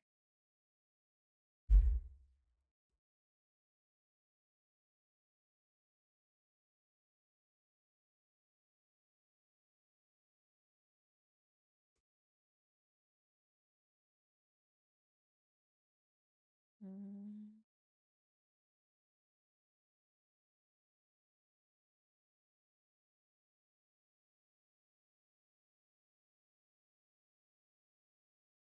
Okay, I'm adjusting the volume real quick. Okay, then you guys can have audio now. This one. I think over here should be okay. Alright. Welcome to Death and Theology. Same creators of Okami, which we just played. Let's go. This one looked a little darker. So, what is your name? Augustine. Sure. Do we leave it on Augustine? Or do we put our name? I don't know. We'll put ours, I guess.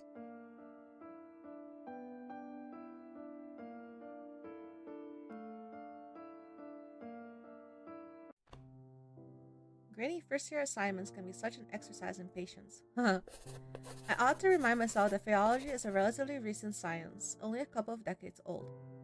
This university, the only Faeology university in the whole country, was just finished being built in 1905. It is still barely acknowledged in the academic field. More importantly, I've got to keep in mind that children inherit their parents' prejudice and misconceptions. The human world has formed its own notion of fairies. Alas, I find myself unable to suppress a big sigh every time I read references to poisoned apples ushering princesses into eternal sleep. A reference to the cotting flea fairies is one I can understand since it was quite the sensation not too long ago. Although it would be clear in the eyes of renowned theologians that the photographs are mere imitations. A pity that Sir Doyle was taken in by it. I ought to take a break. The grading session today has taken me quite a tangent.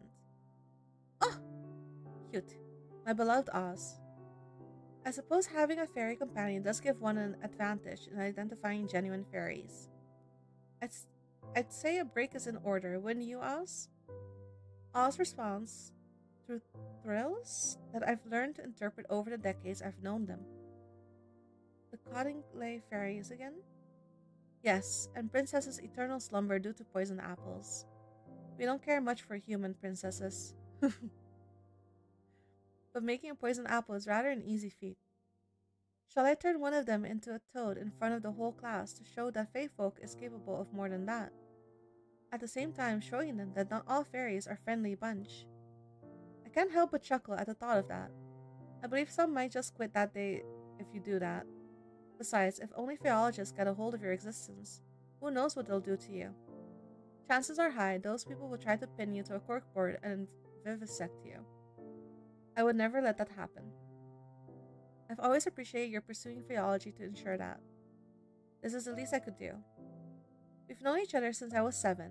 You've saved me countless times since then. Well, you could have let me bleed to death when you found me. I would never. I can hear a delightful melody of chirps laced with a touch of whimsy, which makes me feel just a tad fizzy. It seems that even the laugh of a fairy possesses some magical quality. While you're on break, isn't there something else on your agenda this afternoon? Right, Mr. Henkel's letter. Thanks for reminding me. I retrieved the letters from my patron from a desk drawer. I lean back on my chair and read the missive aloud to myself. Dear Miss Catonic, how long are you going to keep me in suspense? Will you or will you not accompany me to this year's Leo's Gala? You could do a lot worse than forgetting your boring books for a moment in favor of willing away an evening with champagne and canapes and invigorating company. And when I say invigorating, I'm not speaking of those old sods with deep pockets ready to be exploited by the way of funding grants for your research. I'm speaking, of course, of yours truly. Do write to me sometime before Saturday. That's tomorrow's date, isn't it? Oh, I know. My delay in responding is entirely by design, I assure you. I'd hate to be getting the looks from the crowd like I'm a wet blanket. Biology isn't worth my dough, they'd say. Oz replying chirp is society indignant. I nod to Oz in agreement before returning to Mr. Henkel's letter.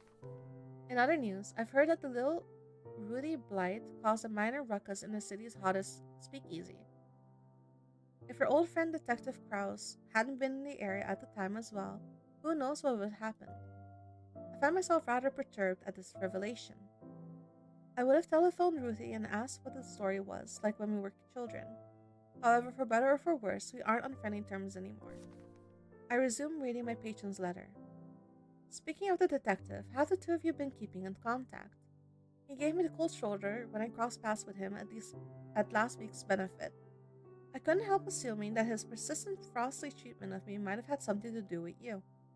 It's unfortunate that the extensive bonds you have with him should end in a rather bitter taste. As you have told me more than once, when it was good, there was nothing else quite like it. Yet you speak very little of him now, and I find myself wondering if he still holds a place in that guarded heart of yours. The letter is signed yours everlasting, Oscar Henkel. Well, I've kept Mr. Henkel waiting long enough. I press a pen to a fresh sheet of paper to commence crafting a response. Just then, a familiar rhythmic rapping pierces the silence. I glance in the direction of Oz, but they're nowhere to be seen. Oz must have camouflaged themselves in a heartbeat. I put Mr. Henkel's letter in a drawer before calling out. Come in, Minnie.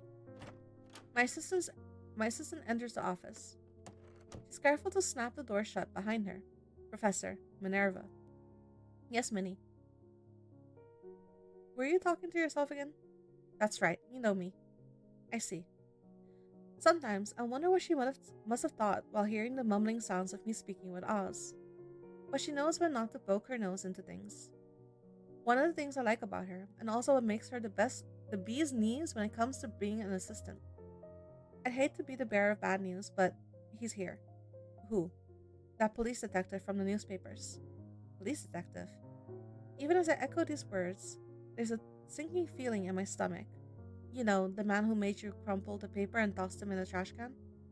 In the end, we had to stop our subscription for the dailies. Detective Theodore Krause. Yes, that's the one. Knowing Theo is here makes my world go momentarily off kilt. It's as if, by the magic of the fairy tales I am malign, the ink in my patron's letter had manifested him into the reception area. Can't you tell him I'm out delivering a lecture on the far side of campus or something? That depends. Is a lie like that going to deter this man? An astute question. She's truly wise beyond her years. Probably not. He'd happily traverse the entire campus just to torment me, I'm guessing. Alright, let him in. What is he here for? Is it a personal call? Or is there, a crime happening on the campus? With a brisk nod, Minnie returns to the reception area. I barely have time for a steady breathing before Theo barges in. Jesus, he drops a box on my desk right off the bat. What is this? Why is he in my office? Well, look who the cat dragged in. Not even a how do you do?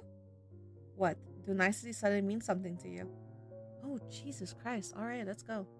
I seem to recall you packing your bags and moving out without so much as a goodbye. Oh, it's my bad. It's me. There was no one to say goodbye to. Didn't you find out I left only a few days later? Oh! At least it made it easier for you to leave, didn't it? There's a tinge of hurt in his voice that I'm only able to pick up because we lived together for several months. As my mouth struggles to catch the words hanging in the air, I feel the piercing, icy silence creeping in. I ought to break the silence before I freeze. What's in the box? What's in the box? He lets out a deep sigh that rather sounds like relief. Your things that somehow you didn't take with you when you left, even that oddly crafted handkerchief you loved so much. You couldn't mail it? The handkerchief was a gift for you. I see the corners of his mouth twitch. He's lying. What should I do with this information? Reach out for the box to check? I quickly stretch out my hand to the box, yet he is just as fast in catching my wrist before I can open it. I withdraw my hand from his grip swiftly, like a startled bird soaring into the sky. That truly caught me off guard. I'd forgotten what his hand feels like. I was only kidding, although you really haven't changed much, have you? He just went straight for it. He sounds amused and slightly pleased, as if he just confirmed the accuracy of one of his deductions. Neither have you. I threw all of it away right after you vanished. Wow. Okay. He says with a subtle squint in his eye, another lying tell of his. I can't help but sigh at his antics. Of course you did. So what's really in the box? Want to take a guess? I do have an idea. Knowing him, he'd sooner face the whole Al Capone gang by himself and take their bullets before coming to visit me. This must be way more important than our poignant history. Case evidence? I've seen boxes like this one before, but never one quite so large. It's a really big case, isn't it? He nods. The biggest of my career. And to come to me of all people, you must be at your wits' end about this. He looks away as if trying to hide how galling the circumstances at hand are. Truth be told, I'd rather face the whole Al Capone gang and take their bullets and have to see you again. Gee, that stings a little. So why would you... Hold on a minute. You think this has some sort of connection to fairies? He fixed his tongue in exasperation. Oh my, it seems I've hit the bullseye. We stopped talking about fairies at some point when we were still together. Those talks always led to a heated discussion and then into arguments because nothing I could say could change his skepticism towards mystical beings. This is certainly the chance to tease him about it, though it might be unwise considering the emotional peril he must have gone through to get here. What should I do next? Ask more about his thoughts? I know this must be hard for you, but I can't help it if you don't say anything. He sighs. You're right. As difficult as it is to admit, the things you've told me before about fairies and whatnot might have helped to make sense of this case. But I have to say, for the sake of my sanity, I still don't believe they exist. Fair enough? He appears pleasantly surprised by my answer, as though he was expecting a quarrel right around the corner. Little did he know, I've learned that it's smooth to try to explain the otherworldly beings to him. So what makes this case so significant? Why do you think that it relates to fairies? Are you even allowed to tell me? I hear the sounds of a chuckle under the breath like a bolt from the blue. For a brief moment, his gaze on mine seemed to revert to how it used to be, until the seriousness returns to his face. First things first, since I'm leading the investigation, I do have some discretion on what details to divulge and to whom. That is, if the confidant can bring value to the investigation. And I've known you for a fact that you can be discreet. Still, I must ask your sworn secrecy on this matter. You got it? So tell me about the case. Why does it seem to be of paramount importance? It's a multiple murder case, potentially perpetrated by a single culprit. The victims are chiefly middle-aged women residing north of the city. They're from old money family, the type that makes regular appearances at high society events. I see. No wonder you're all tensed up. You're telling me. Chief took me off every other case and insists I put all my time and effort into this. It's only a matter of time until the press catches wind and makes a circus of everything. And with some of the victims' particular manners of death, he pauses. And this is where the fairies came in? He silently stares and then sighs. I swear I must be losing my mind. You've got this. Now he draws in a long, deep breath. 3 of the victims had a manner of death that the unit has never seen or heard of before. The strangest case is the one where the body seemingly hardened into bony tissue overnight. Her corpse almost looked like a carved wooden statue. Oh, I've heard of something like that before. Of course you have. I frown at him. Don't start now. He clears his throat abashedly. Without finding out what caused these deaths, and more importantly, who did this, the press could spin the stories out of control. I don't want to imagine the look on victims' families' faces if and when the papers are making a razz of these poor women's death. Besides, what kind of deprived, sick bastard goes around murdering women in such a way? The city's already running on fumes, crime's becoming more rampant day by day. People shouldn't have to look over their shoulders every night. That's no way to live. Even as he lapses into silence, I say nothing. It's not just the city, the rise in crime is bleeding him dry too. Yet, I'm unsure of what words could soothe those who are fighting it on the front line. I've never been where they are. The frown lines between his brows grow deeper. Considering the victim's background, having these murders being exaggerated in paper would pressure the families to insist on closing the case as soon as possible, no matter the cost, no matter who's to blame. You're right. Innocent people are going to bear the brunt of this. This is a terrible situation. I feel my stomach churning. My arms cross on instinct, trying to hold my own disquietude in place. Is there anything you can do? I'm just one man. Try as I might, I can't keep those rotten police brows from lining their pockets. Nothing but a pack of lowlives in high places. He exhales sharply, his voice laced with contempt. Then he fell into silence yet again. Similarly, words seem to have abandoned me as I can't shake the feeling of helplessness crawling under my skin. After a minute, he meets my eyes once more. Well, you're a good listener, better than most. He curls his lips into an almost smile. I don't mind it at all. Thanks. He clears his throat once more. Alright, let's get down to the brass tacks. The box includes case files, crime scene photos, and a couple of blood samples, which I was able to request to bring to you, and several other pieces of evidence. Other than the strange manners of death I've said, forensics was puzzled too by the blood samples. How so? One of them doesn't contain iron. That's interesting. Nothing surprises you, does it? Well, about this particularity, I'd bring up something from my Fae books, but you'd always find a way to deny it. You're right about that. I'm still investigating the possibility of unknown drugs or poisons that somehow cause these oddities. But I'd be a fool to not go after my hunches and look into all possibilities. What about robbery? It's ruled out. No fingerprints, no evidence of breaking in, nothing had been stolen. And motives? Revenge? We're still interviewing the city elites looking for the possible motives. But it takes time, you know how it is. Yes, of course, they're very busy. Speaking of city elites, I know people who can be very helpful in getting some inside information. His expression turns sour at full tilt. Who, that man? I said people, but yes, that man would be particularly helpful in this matter. He scoffs brazenly and doesn't even try to hide it. Even at the first meeting with Mr. Henkel, there was some inexplicable tension between the two. Another Theodore. I saw a few characters with the same name in a few months. Oh, really? It's a pretty common name. Theo said something about Mr. Henkel feeling off and always hated it whenever I had something to do with him. Though it might just be jealousy in disguise. I'm right. Even if he's barely in the newspapers, he's most likely at the pinnacle of high society. And I don't think he'll mind if I ask him a few things about this. Why, of course, he's always got a soft spot for you. Ah. Oh boy, this is gonna be interesting. Hell, he's probably carrying a torch for you for a long time, judging by the way he follows you everywhere. Well, he happened to be interested in Faeology and has a lot of money to allow its development. Look at you, alright? All ready to defend him. What, are you to an item now? Almost, he was gonna ask me out on a date. You think I should say yes? I might have started this reunion right back to where we were months ago by bringing up Mr. Henkel. But it was necessary to mention him. I don't know anyone else who would have had that much information about high society. Besides, there's never really been anything, even if we did go to fundraising events together from time to time.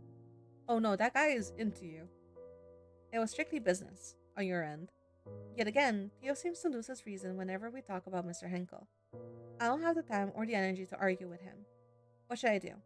Try to make him see reason, explain the truth about the relationship with Mr. Henkel.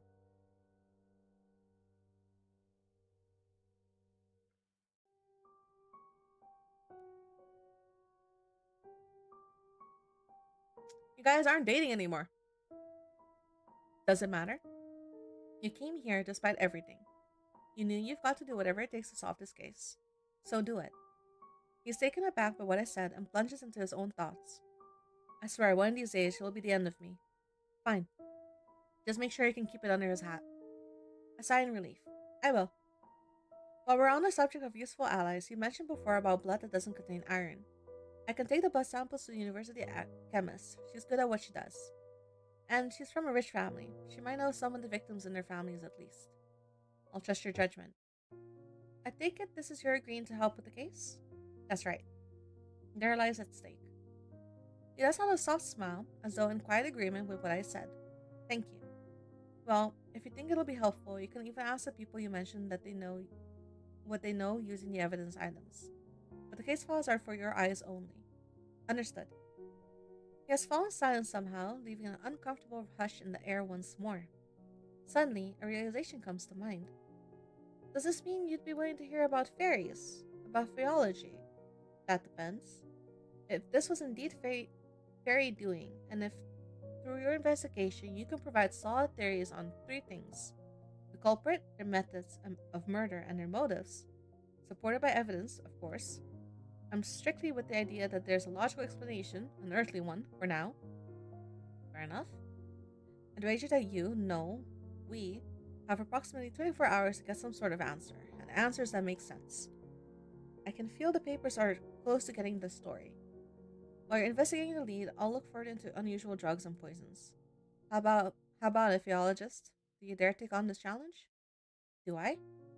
Accept the challenge, I'll help even without being challenged. Why does he wanna man will do anything but go to the fucking therapist. Although I don't know if the police force already has like built-in therapy or not. Um, I'll help even without being challenged. Even while being challenged, I'll still help you. You know. He stares at me impassively.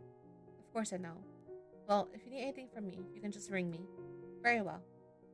But you need to promise me that you'll not just hear me out, but also keep an open mind on fairy topics if I succeed in what you ask. I promise. But I can't promise not to scoff from time to time. That's good enough. It's not. This fucking guy comes here, asks you for help, and he's gonna scoff in your face when you're gonna do it. Fuck him. I have to get going. Maybe it'll be an opportunity for you to increase Faeology's credibility in the eyes of the academics. Oh, that might be true. Maybe. Seems like some detective had been following the tiny part of Faeology in the newspaper. Says you. The one who had to stop the daily paper subscription just because some detective kept getting the headlines. How do you... Before I could finish, he had walked towards the door and opened it. See you tomorrow around the same time. How does he know that? Why are you keeping tabs on me, you creep? He can keep tabs on my newspaper subscriptions, but he didn't know that I left the house until days after? This man. I hear the door close. Hey, I exclaim with a hint of frustration. After some thought, I realized that he must have noticed the missing newspaper on my desk and my assistant's. Reading papers was part of my daily routine when we were together. I can only shake my head in disbelief. He hasn't changed much either. As I reminisce about a few moments of our past relationship, Oz reveals themselves again, and now we're all alone. That was quite a reunion. It was quite a reunion indeed. He hasn't changed at all, has he? I suppose. Although you don't have an obligation to help him. I know, but I've already agreed. Very well. You don't overwork yourself. Yeah, thanks, Oz. I find myself slowly drifting into thoughts. A victim's manner of death, hardening into bony tissue, could be one of the fairy curses, ossification. If only I could ask Oz whether fairies was behind this, and which one, but it's not that simple. Even if they are my longtime companion, fairies have their own rules about exchanging favors, and they are secretive about their land too. A favor like that doesn't come cheap. At least I'm stocked up on milk and honey for small requests. Speaking of requests, I should get started on a reply to my patron's letter. For some reason, he seems to be more insistent this time that I come with him to the gala. I retrieve the paper and a pen and I mumble to myself as I write. Dear Mr. Henkel, I hope your recent forays into high society have proven more fruitful than they have in... Should I be hyperbolic? Yes. More fruitful than they have been in centuries you've been roaming among their lavish ranks. Believe it or not, I have been considering whether the merits of trying to impress the wealthiest folk of the city outweigh the obvious indignities. You first brought up the possibility of my accompanying you to the annual Leo's Gala a couple of months ago, and I'm still weighing my options. How do I want to play this? Be coy. Be apologetic. What do you mean? Am I not going? Are we not going? Be coy. You shall know my answer definitively if you find me on your arm on the evening of the event. About Ruthie, I can't say I'm surprised to hear about her latest flirtation with disaster. Since we were both daughters, she's frequently found herself in trouble. Her fiery personality certainly doesn't help her get out of quarrels. I would love to telephone her and ask how she's doing, but we've drifted apart a long time ago. Nevertheless, I'm glad to hear that Theo was there to smooth things over for her. I've now arrived at the topic of Theo, or Detective Krause, as my patron refers. I suppose this query was meant to uncover whether I still care for Theo. How should I answer?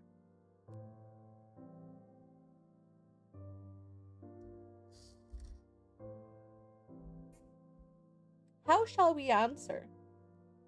I would like a neutral option. Sometimes my thoughts wander back to him. If I say that we're old news and he finds out that I'm helping him with the investigation, I'm gonna be like, it'll look like I'm caught in a lie. I don't know. I remember under my breath as I write. As for Theo, I must be honest that sometimes my thoughts wander back to him. Yeah, like how you don't even subscribe to the newspapers anymore. However, such thoughts are fleeting at best. I have not a single moment of regret over the decision to end it. Upon signing off, I seal the letter with wax. I then turn towards my trusted Faye. Oh, right, I can't just write it in the letter that I need as help, huh? Because it'll leave a paper trail. Alright. Oz, can I please trouble you for something? You want me to deliver this letter to your patron, don't you? Indeed, time is of the essence here. As always, please take care not to catch anybody's attention. You'll see it by tomorrow morning, I'm sure. It will be my pleasure. Thank you, Oz. I'm off. I'll see you later today. Oh, saves a lot on postal. I watch as Oz flits out of my office window and vanishes. Once the Fae is gone, I call my assistant to my office. Yes, Professor? Hold on 1 second. I rifle through the contents of the box. Carefully, I extract the blood samples that Theo mentioned. They appear to be stored in test tubes. Would you mind asking Dr. Rayford to analyze these blood samples? I'll do that, sure. As I hand the samples to her, I notice that she looks like she wants to say something. Over the 2 years that we've been working together, I've picked up a few of her tells. What is it, Minnie? How did it go with the detective? If you don't mind me asking. Oh no, not at all. He's the same as always. There's lingering beef, of course, but we've sort of managed to put it aside for something more important. He has brought me rather a significant case that he suspects might have some supernatural elements, as hard as it was for him to admit it. Oh, good for him. I can't help but grin at her remark. I'm glad it didn't end in a shouting match, at least. Yes, me too. I'll deliver the blood samples for now, Professor. Thank you, Minnie. Minnie hurries out, but... I don't know. Minnie hurries out. I'm alone in my office again.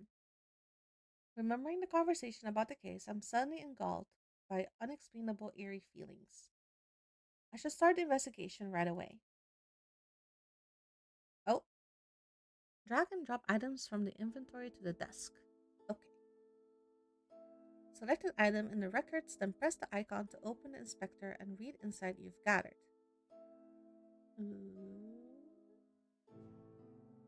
Okay. Hover the magnifying glass above an evidence to access the information and see what details in it. Use the black light to see invisible things. Okay. Read the encyclopedia to gain additional information. Press the button to end the investigation. Okay. Alright, so let's see. Desk, record, tools, help. Okay.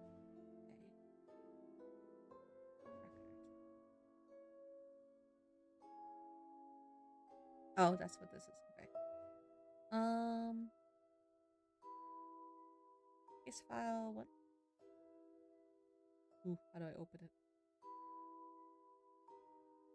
Tools. Is this file? Ah, yes. Name, Audrey Wooldridge, age 51 years old. Manner of death, hardening into bony tissue from afar. The corpse looks like a carved wooden statue. Time of death around 1 p.m. Victim profile, an affluent middle-aged woman in the city. Police report, the victim reported hearing strange noises and seeing strange phenomena in the days immediately preceding her death. The interviewing officer suspected, due to the victim's strange behavior, involvement in occult matters. Forensic report, no traces of drugs or poisons from what could be extracted from the body. Further autopsy is still processed due to the victim's manner of death. Wooldridge. Now that's a familiar name. Um, Wooldridge is familiar. Why?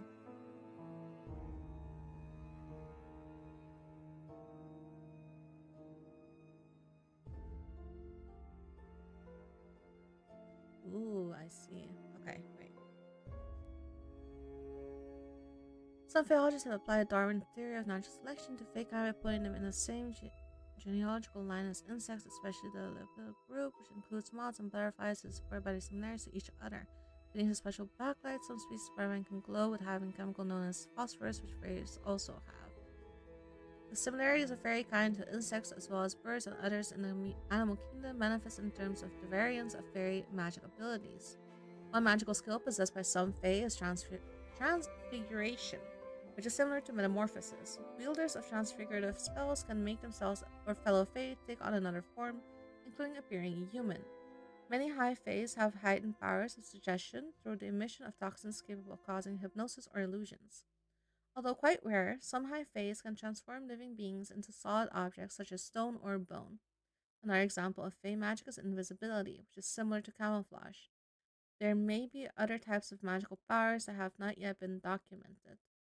Fae factions and conflicts. There are two main factions of high fae, the scribes and the warriors. The scribes are known for their defense magic and their intelligence. The warriors are known for their power and their offensive magic. Meanwhile, the low fae faction is comprised of faes with limited parasitic magic. There are widely maligned species that like to consume human blood, hormones, and even souls. The history of Fae class conflict is not well documented. It appears that there are quarrels between the factions, as there is a certain level of disdain for the other faction. However, disputes also occur between fairies of the same faction. Nonetheless, both factions of high Fae deem parasites despicable low Fae due to the limited and parasitic nature of their magic. Backlight, all Fae kinds seem to be weak against iron, although a small amount of iron, such as in meat or blood, does not seem to ward off fairies. Historically, cold iron was often forged as weapons and used to repel fairy magic. The intricate use of iron, combined with physics and chemistry, is applied by Faeologists to develop a special blacklight to detect and distinguish the magical essence of the three main types of Fae. Beneath the blacklight, scribe magic appears blue, warrior magic red, and parasitic magic purple or violet. Sustained blacklight illumination on any object imbued with fairy magic may reveal intricate details of certain complex spells. Scribe fairies.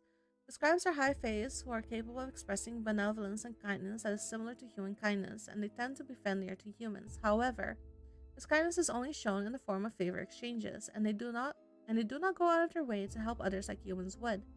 The scribe magic that assists humans is contingent upon the favor the human delivers to them. For example, some scribe fae may use their magic to give blessings to humans who have done very special favors or boons for them via inheritable, invisible markings such as sigils or birthmarks. These blessings can last through generations. The rumored fae touched bloodlines have become wealthy and powerful through the decades that they have been favored. However, they have also used their magic as a curse, sometimes even deadly. If they feel offended or insulted, some scribe fairies are also prone to pranks and mischief when they are bored. Warrior fairies. The high fairies of the warrior faction frequently reside in groups and are territorial. They are protective of their troops and tend to be unfriendly towards outsiders, especially if they come from the scribe faction or are human. They will smite anyone who interferes with their groups. Human entering their territory, even if accidental, may face elimination through the warrior's offensive magic. Although fairy warriors typically remain within their own kind and seldom venture beyond the boundaries of the fairy realm, they are known for their aggressive temperament and volatile disposition. Caution is strongly advised when encountering and interacting with these beings. Parasitic fairies. Fairies with limited magic consistently need to feed off of other sources of energy, mostly draining from humans such as blood, hormones, emotions, and life force. However, the mechanisms and rates at which these drainage processes occur are greatly varied. Notable incident Changeling. There are unconfirmed rumors that some high fairies like to capture humans and bring them into the fairyland for purposes such as forced reproduction, servitude, ritualized combat for their amusement, and so on. The fairies leave Changeling behind to mask their absence. A changeling is composed of several fae, typically of the parasitic type, magically transformed to look almost exactly like an abducted human. Due to the complexity of the fae magic required to create a changeling, the enchantments almost always goes awry. Anomalies common among changelings include an extra finger or an extra toe. Nearby heat conductors, such as small metallic objects, have also been known to repel or to warp the magic creating the changelings. Okay, so this is what was all in the book. I'm gonna keep this part open. I already read this. The first victim's crime scene. This is the first time I encountered something that could be ossification. I feel sick to my stomach. No one deserves to die like this. Something's odd with her fingers. 1, 2, 3, 4, 5. Ah, she's a changeling. I wouldn't be able to see. No. I was wondering about that, but I would not be able to see. Oh, shit.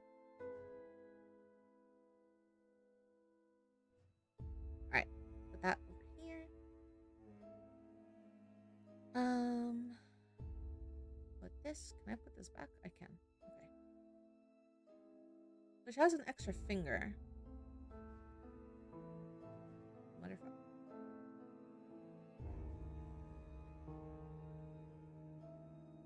Susan Moore, age 40 years old. Manner of death, refusing to drink anything but her own blood. Time of death around 11 a.m. Victim profile, an affluent middle-aged woman in the city. Police report, the victim's mother reported that the victim was suffering from a prolonged paranoid episode in the days leading to her death.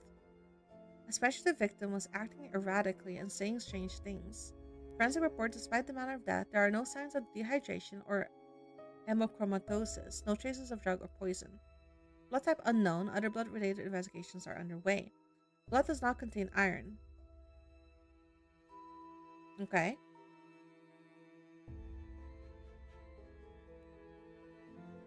Name, Edna Niblet. Age 64 years old. Manner of death, gnawing her own fingers down to the bone. Time of death around 11 a.m. Victim profile, an affluent middle-aged woman in the city. Reports, a friend of the victim reported that she visited the victim's residence to drop off an invitation shortly prior to the victim's death. The friend also wanted to check on the victim's well-being as she had allegedly been acting strangely at a party the night before. According to the friend, she witnessed an emotional charged conversation between the victim and a young factory girl. However, the friend didn't think much of the interaction at the time. At the crime scene, the invitation card dropped off by the friend was seen close to the victim's corpse and was taken in as evidence. No traces of drugs or poison, blood type unknown, other blood-related investigations are underway. Blood does not contain iron. Are they all changelings?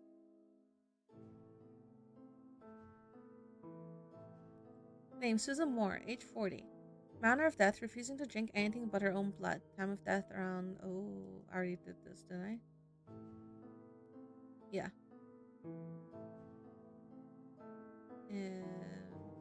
Fuck. Go back.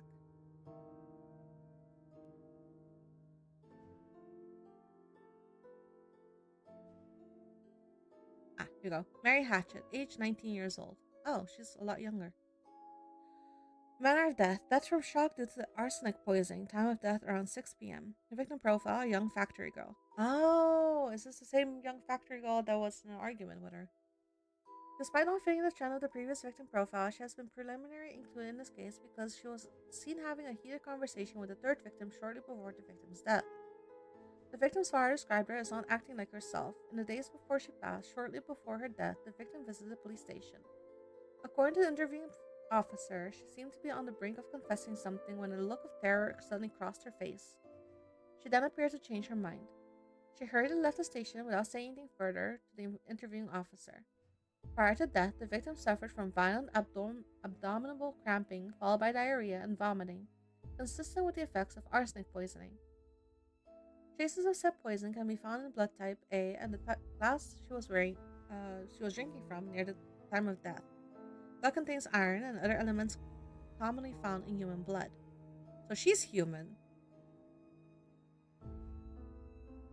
but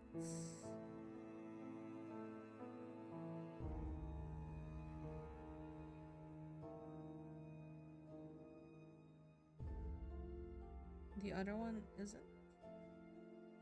Okay, let's see. 1, 2, 3, 4, 5, 6 fingers.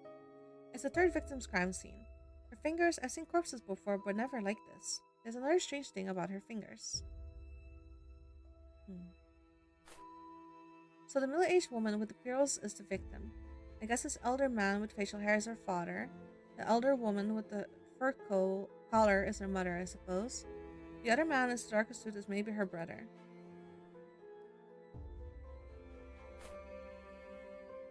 Hmm.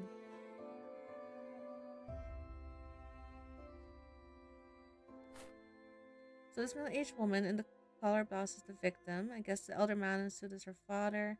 The elderly woman wearing the cardigan is her mother, I suppose. The bespectacled man is perhaps her brother.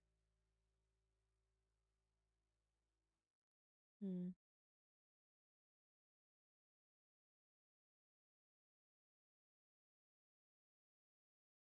Something more? This is the fourth victim's crime scene. Poor girl. It's a cruel thing to see youth being stolen so abruptly.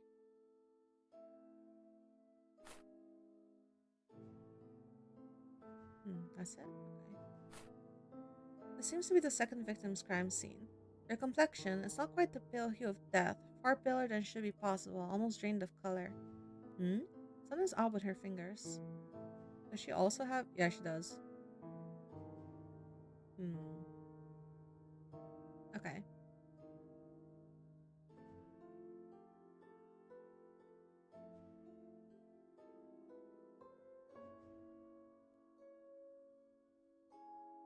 Alright.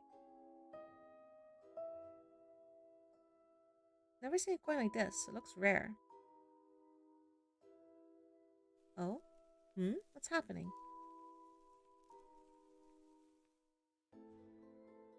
Purple. Oh? I've seen this before. This is a parasitic fae. A failed transformation magic.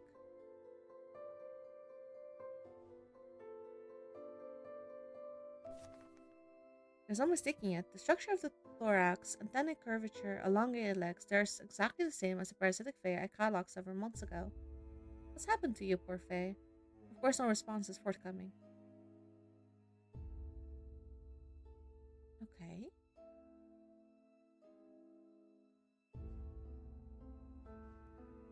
Do I put you back in here? I guess I do.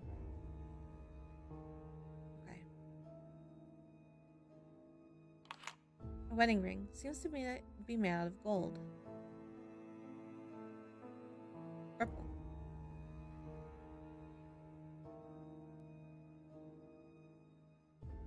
It's purple.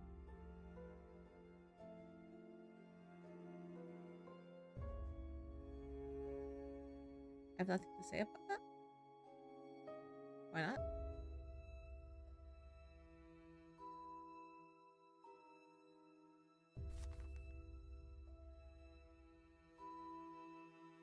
Nothing to say about this. Okay. Hmm? I've seen this makeup powder somewhere recently. It's from Nectar Bell. It must have belonged to one of them, but which? I wonder if the owner likes the box design and carrying it around in her pocket since it's already used up. Perhaps the chemist has some interesting insight since her family owns the brand. But nothing on it. Nothing on this either. But this is purple. Presents. My patient invited me to this event. I'm still uncertain if I want to attend. Hmm.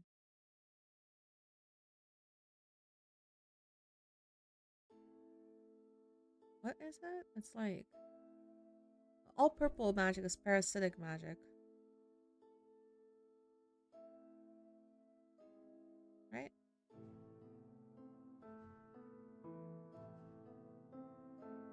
Can I see from the pictures maybe to who this one belongs to? No. Aha! It's a third victim's crime scene. Her fingers have scrolls board, but never like this. Another strange thing about the fingers. Yeah, but also she has an invitation. patient invited me to this event and certainly want to attend. Motherfucker. Okay. Tools? Help? No. Next. Anyway, an investigation. Yes. A knock on the door makes me glance up from my desk. I realize the sun has set while I've been absorbed in the investigation. Come in. My assistant enters the office. Dr. Rayford has arrived to drop off the blood samples and she wants to talk to you. Already? Yes, she's just outside the door. I must say, I'm pleasantly surprised at her work speed. Alright, send her in. Minnie nods. She returns to the reception area. Hello. Dr. Florence Rayford enters. It's been only 3 years since she has worked at the university, but she has proven her reliability more often than not.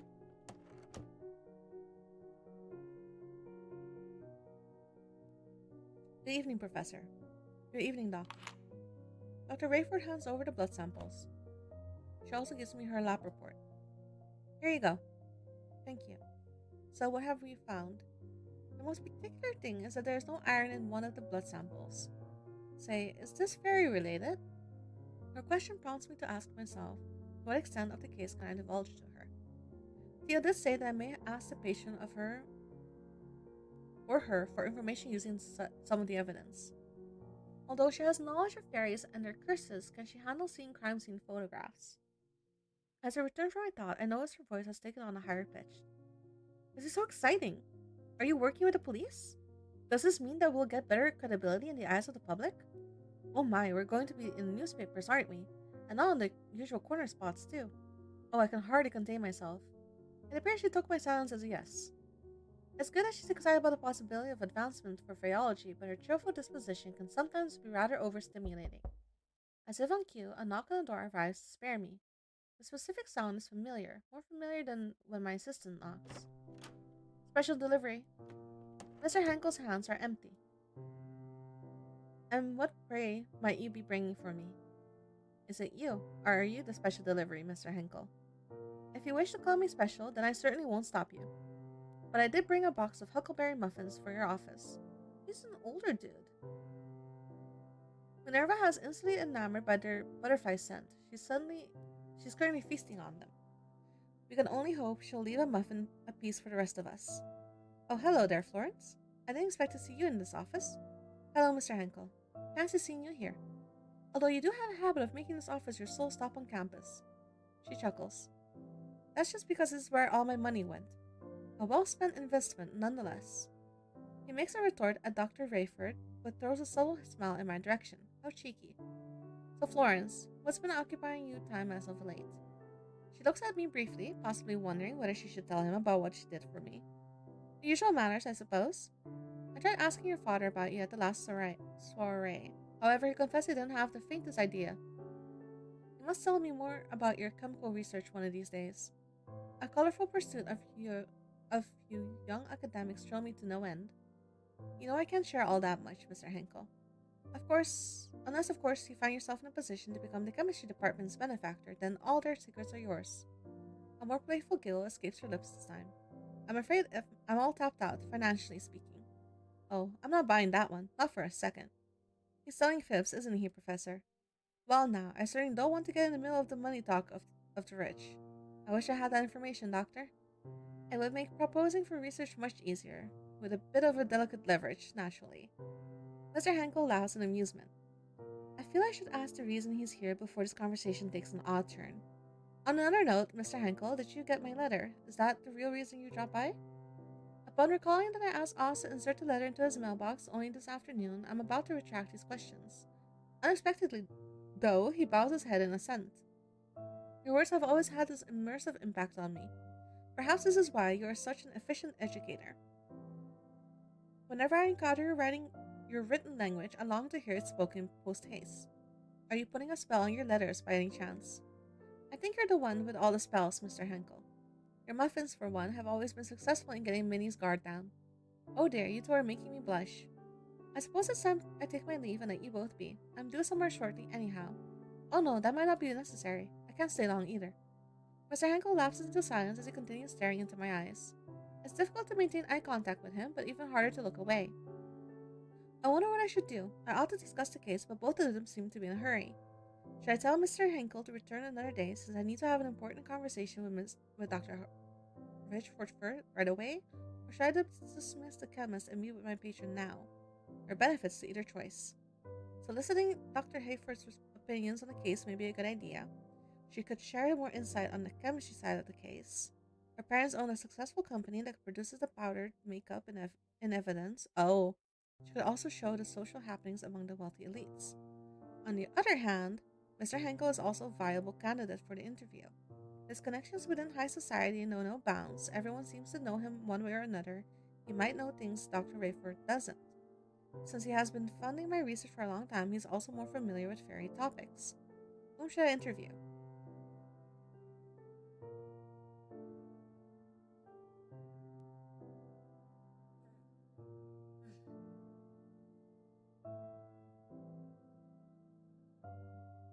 I think Rayford. Dr. Rayford, would you mind staying a little longer? I'd like to hear your opinion about something. Dr. Rayford glances at me and then at Mr. Henkel and then back at me with a glimmer of mischief in her smile. Are you sure, Professor? I let out a resigned sigh, something that'd be quite difficult to deal with her teasing. Yes. When I address my patron once more, regret colors my tone. Mr. Henkel, would you mind coming back another day? I have something crucial to discuss with the doctor at present. Of course, I understand your scientific pursuit precedes all else. I wouldn't have it any other way. Happy. Thank you for dropping off those muffins. He only replies with a smile. I'll see you soon, right? As soon as possible, I promise. Mr. Henkel and Dr. Rayford exchange brief goodbyes. My patron then departs. I'm alone with the chemist again. Doctor, I might need your further assistance regarding the blood samples and also something more pressing. So it's true, you are working with the police. I suppose. Detective Krause consulted me this morning about the ongoing criminal case. Oh, do I sense some old flame flickering back to life? Focus! Focus, Florence, focus! Your eyes are tricking you, Doctor. It's been ashes for a long time now, and nothing has changed. There's a hint of disbelief in her eyes, but I won't indulge her playful teasing as there is more important matters at hand. I clear my throat. So I would like to ask your information as you may be acquainted with some of the victims or their friends and families. Alright? I'd be happy to answer any questions you might have. Thank you, although I do need your sworn secrecy on this. Of course. I'm adept at keeping secrets. You need not to worry. Those samples I analyzed are part of the evidence in this case, right? That's right. Let us begin. I tell her the fundamental facts of the case while she listens silently all the while. When I finish my summation, she has only one word to say to me. Interesting. Record? Okay. Bug? A dead bug. Is this part of the evidence? Shit. Ah, my parents' greatest achievement. It's one of the things I wanted to ask you, Doctor. I don't know much about makeup. How popular is this powder among high society? The powder has been crazed lately among the upper class since my parents have successfully gotten Mary Pickford to do its advertisement. Well, I'll be. This one? There's no sound to be heard as she stares at the photograph for a little while. I wonder if it's too much for her. Is this Mrs. Wooldridge? It's a little difficult to recognize her because of the well. She speaks with her usual sunny lip, which is quite surprising. I guess she has got a strong stomach. Yes, you're correct. What do you know of her? Everyone knows her and her family, that's pretty sure. They're one of the richest in the city, the elites of the elites. Accordingly, their circle consists only of very select people, such as your patron, I imagine. Oh, and their family likes to host charity events. Do you even know her dabble in occult matters? Unfortunately, what I told you previously is all I know about her. If she did dabble, do you think maybe her manner of death is a result of occult matters? It's certainly a possibility. Okay, what? Ah yes, the most intriguing piece of evidence. It's weird, isn't it, that it doesn't contain iron at all, even though it looks just like human blood. Not to mention the high percentage of phosphorus. Would you let me know if I end up being a fairy after all? Only if I'm allowed. Is there any insight from the chemistry as to why there would be no iron in the red-colored blood? Sadly, no. I'm just as puzzled myself.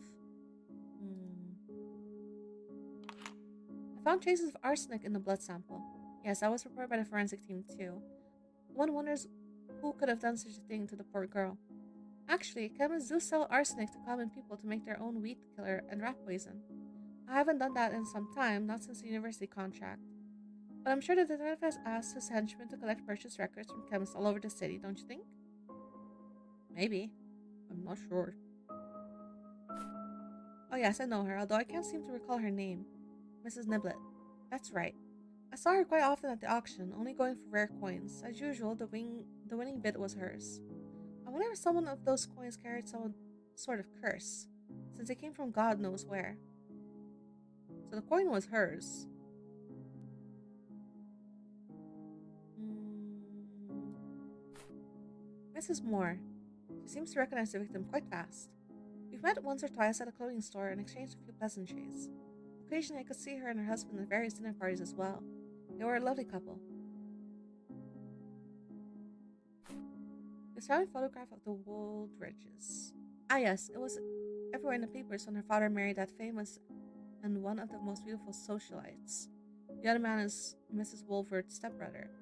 Do you know anything about these people? Aside from being famously wealthy and well known? Not particularly. Oh, shit.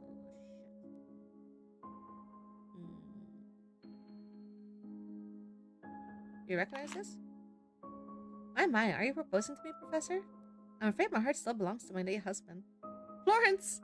I can hear sorrow seeping through her peppy voice. Quietly, I slipped the ring back into the box.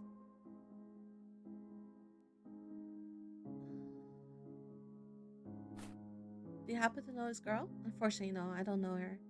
It's surprising that she seems rather unfazed by quite the gruesome photographs. I wonder if she has seen worse death caused by chemicals. Although even if I had seen worse, I doubt I could muster such cheer. I've never realized a particular side of her. Maybe she's just good at hiding it. Mm.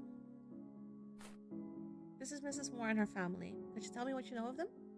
Well, I've heard that when Mrs. Moore's biological parents passed away, she was adopted by her parents' trusted employees, from whom she received a lot of love. From your employees? These employees couldn't have children, you see. Oh, her biological parents left her a substantial inheritance which she received when she came of age. Then she was married out of love to a wealthy entrepreneur. They were hand in hand wherever they went. It's a sad thing, her luck seemed to slip away just when she needed it most. Dr. Rayford seems to know more about Mrs. Moore than she let on earlier. While she sounds quite sympathetic, I can somehow sense a hint of jealousy in her voice. Hmm. Why's your hand behind your back? Show me your hand. I think I have. I have no further questions. I believe I have enough information for now. Is that so? Well, alright. Earlier you mentioned you had a prior engagement, so I won't keep you any longer. Thank you for your time. You've been incredibly helpful. It's no problem. Don't hesitate to reach out if you require anything else. I give her a brief nod. So the blood had no iron, but it had a lot of phosphorus. Dr. Reynolds then departs to my office. I'm alone again, but not for long. My assistant pops into the office. Professor, I'm heading home soon. Is there anything else I can do to help? No, I'll be perfectly fine. I think I'll stay and work for a bit longer. Okay, see you tomorrow, Professor. Have a safe trip home. While wishing me the same, Minnie leaves. I have some time until I have to wrap up my work today and head home from the office. Okay, so now I can check these and the lab report. I still feel like I have to make that work, but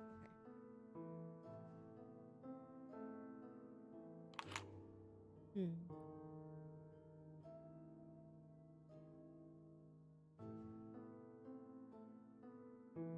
I've read somewhere that most insects don't have iron in their bloods. Oh? Arsenic, huh?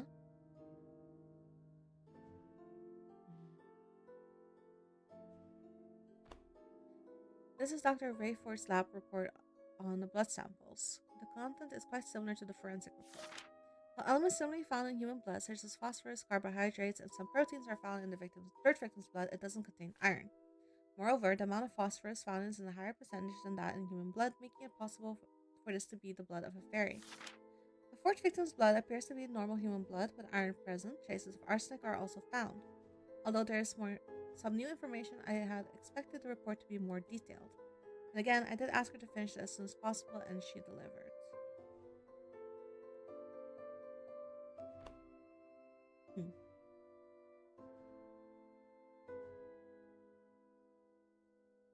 So interviewing her gives me some insights that she has to the socialites that she knows, and it gives me more insight into her because I could have just read the blood sample stuff from the report. So probably in my actual playthrough, I interview Henkel and see how much more he knows about the socialites, since he's inner circle of everyone's inner circle. In the next afternoon, I should be grading assignments or reviewing the lecture I'm going to deliver come Monday, or do anything productive in the realm of professional duties. Instead, I find my attention straying more and more towards the office door. I voice my frustrations to good old Oz. Theo will probably arrive at any moment. I can't stop wondering whether my explanation will be enough for him. In the past, no sort of explanation ever seemed to please him when it came to fairies. Why should I do so now? My voice cracks with concern. This time, he came up to you bearing in mind the possibility of fairies' involvement. He'd be a fool if he discredits you so soon. My fairy companion chirping becomes increasingly stern this time. But you need to get yourself together. You must remain steadfast and strong when facing the detective. Don't permit your voice to falter when presenting your findings. I know, I can't let myself unravel at this point. It's just that he never solicited my opinions quite in this manner. A professional insight, no less. All the more reason to be as calm as you can be. Maintaining your composure is essential to delivering a persuasive argument. But no matter what happens, at least you know you tried. At the end of the day, he's the one who needs to solve this case. You're right, of course you are. I'm not a detective, I'm simply a professor sharing my perspective. Thank you, Oz, for always talking me off the ledge. Just then, somebody knocks on the door. That's my cue to sail past your window ledge. Best of luck. I whispered a hurried goodbye to my fairy friend. I'll see you tonight, Oz. Once Oz has flown out, I direct my attention towards the door. Come in. My assistant marches in. Professor, you have a visitor. The detective? Minnie nods. Alright, send him in. Minnie nods once again and walks out of the room. Theo paces around a little bit after strolling in. He appears quite distracted. He finally stops and opens his mouth. So what have you learned? I take a deep breath. Here goes. I have to present my findings to perhaps the most sought after detective in the police force. He investigates cases right where the crime scenes unfolded. He's agonizingly familiar with the grit and the grime of the city's darkest recesses. Meanwhile, as a professor, my expertise primarily revolves around the nebulous, the theoretical. I must do my best to stay calm and collected, just as I suggested. I've read the case files. Victims' odd behavior shortly before death could all be due to hypnotic spells from fairies. The fourth victim went to the police station, but before she said anything, it seems she saw something that scared her away. What if she saw something not human? And the manners of death, he interrupts me before I can finish. I have no time for assumptions. The papers telephones our department this morning said they found out about some of these deaths. So that's why he looks so agitated. The chief is preparing a statement for tomorrow regarding this. So I'll just cut to the chase. Is there fairies' involvement? Yes. Yes, I'm certain of it. I can tell his interest is piqued. However, I'd like to first lay out the basics since I'm pretty sure you've discarded the things I've told you in the past. He grumbles as if admission of my statement. So far, I've identified three classes of fairies: warrior, scribe, and parasitic fae. Warriors have strong offensive magic, scribe magic tends to be defensive, and parasitic magic as well, parasitic. We Faeologists have developed a tool called backlight to detect traces of Fae magic. It can even be detected through photographs if the magic is especially strong. Warrior magic glows red, scribe magic blue, and parasitic magic shines purple. I found that seemingly fairies of other specific class are behind this. Which one's the culprit? Parasitic. They're of the parasitic class. What is the evidence?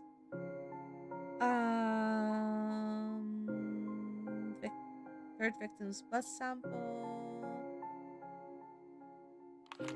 How does this prove parasitic involvement? I slot the blood sample beneath the backlight to show the magic traces. You see, it glows under the backlight. I can see the purple traces, but what about this red glow? I'm taking a moment to collect my thoughts. You're right, I must have missed it. What else you got? Dead Fae? I don't know. This is a dead parasitic Fae. Look, it glows under the backlight. Is this dead bug the one behind the murders? And I can see the purple traces, but what about this red glow? He's right. I feel like I didn't think this through. You're right, it appears I should reinvestigate. Theo let out a long sigh. The look on his face says it all. He's profoundly disappointed. I swallow back a lump rising in my throat. Clearly you haven't been thorough. in your investigation. Either you're missing important things or you just don't take this as serious as I thought. Or, I didn't notice that was red. I don't pick up on all the colors, alright? But I do take it seriously. If I could just reinvestigate.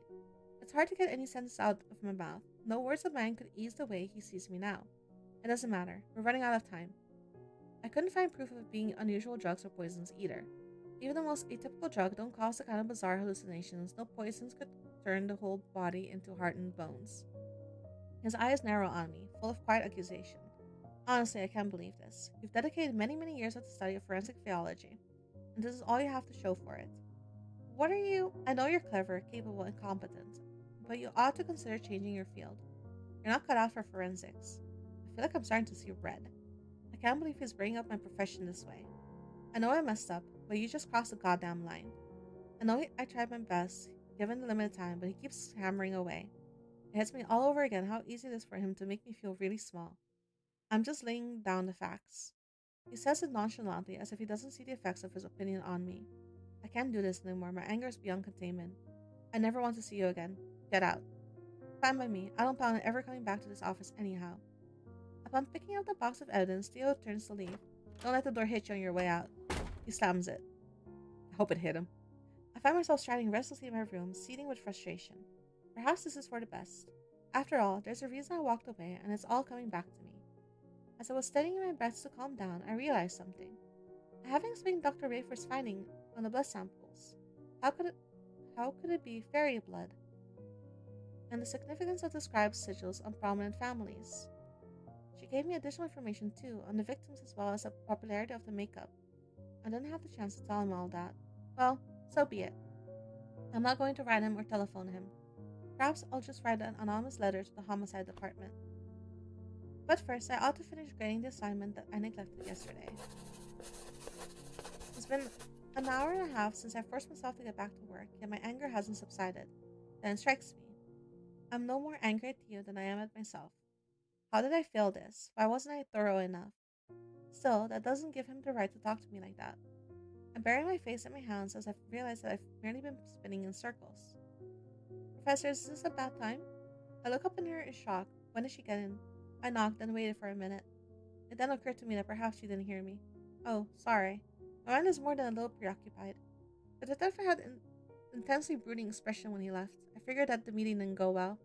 I can stay longer today if you need to talk. Thanks, Minnie. I'm not sure about talking, but I could use some company. Of course, Professor. Would you like me to fetch us a bottle? Sure. Any preference? Whichever bottle is the biggest. Or whichever has the highest alcohol content.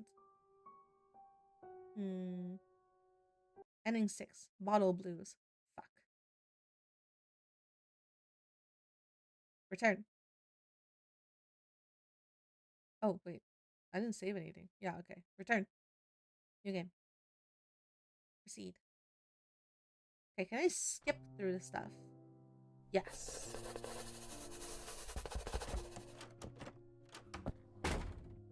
I will reach out. Ask more about his thoughts. This was fine. I just fucked up on the investigation stuff.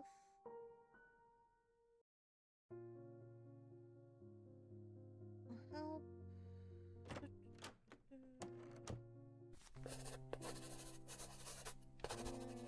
Be realistic. Big boy.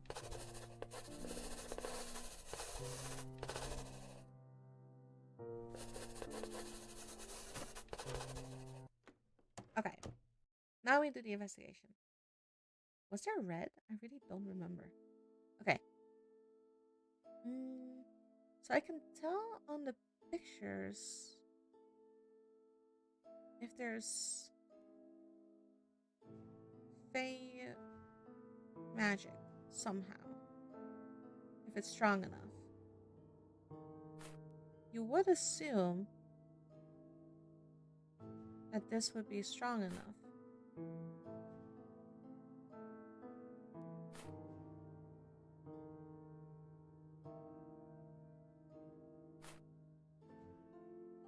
Oh, hello. I saw something on their hands. It's blue. Whose sigils? Is that something on their hands? Blue sigils is defense. No?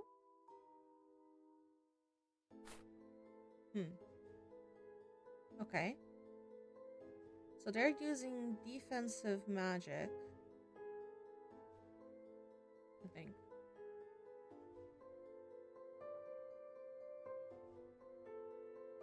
Ah, fuck.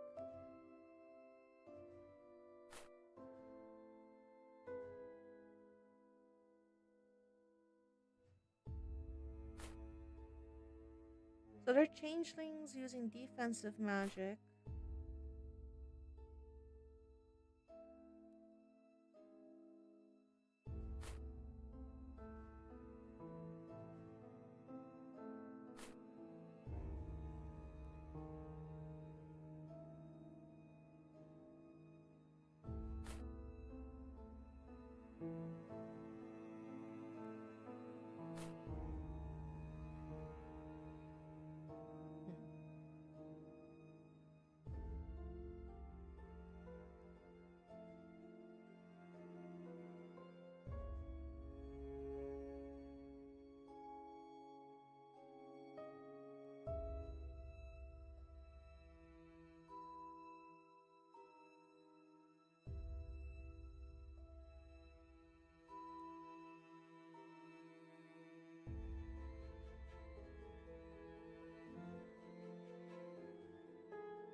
And changelings are made using parasitic Fae.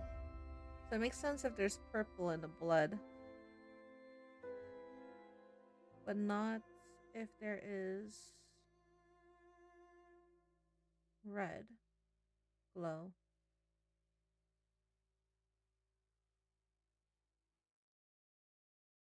Alright. 2Ds.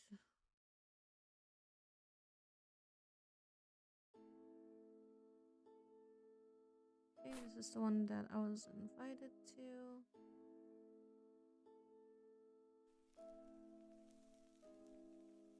What's happening?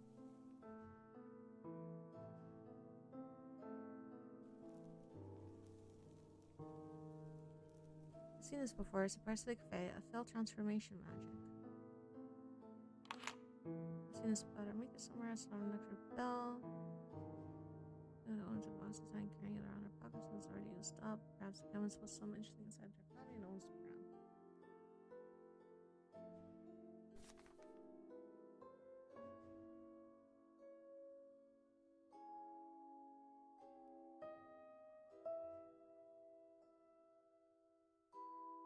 Why can't I? Why doesn't it react to this though? It's purple and then red.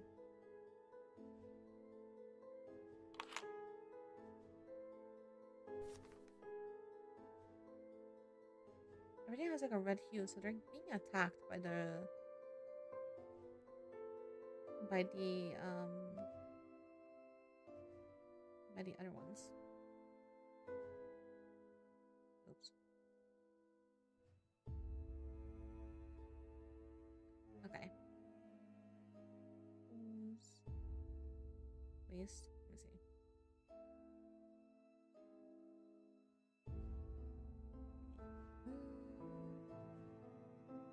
Scribe magic appears blue, warrior magic red, and parasitic magic purple. Scribe magic.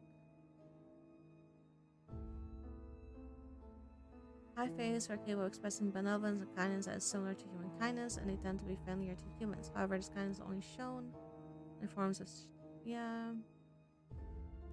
examples, scribe fae may use their magic to give blessings to humans who have done very special favors with boons for them via inheritable and visible marks such as the sigils or birthmarks. This blessing can last through generations.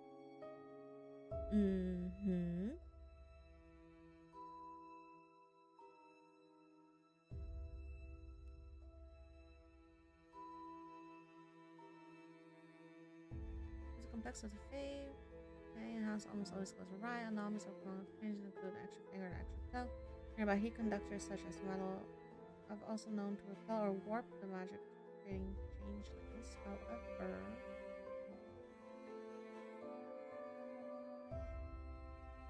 yeah, it's a combination of different fae, mostly the changeling ones, which are parasitic fae, which makes sense why the blood is purple, and then the red ones are the ones that we don't have an explanation for. Okay, I know. Return. How do how do you save? How do you save? Can I save? I do not know. Damn, I don't know. Stop. Aha. There you go. Save data. Return. Return. Alright. Okay, so then she joins. I get the blood samples. And I have to pick. I'm gonna pick Mr. Henkel because I can read her report in the report. Would you mind staying for a while? I'd like to discuss something. Not at all. I'd be delighted. I turn back around towards the chemist. Dr. Rayford, thanks again for analyzing these samples. Your assistance has been invaluable. Please don't let me keep you any longer today. You're quite welcome. I'm always happy to help. After bidding Mr. Henkel a swift farewell, Dr. Rayford is out of the door in no time.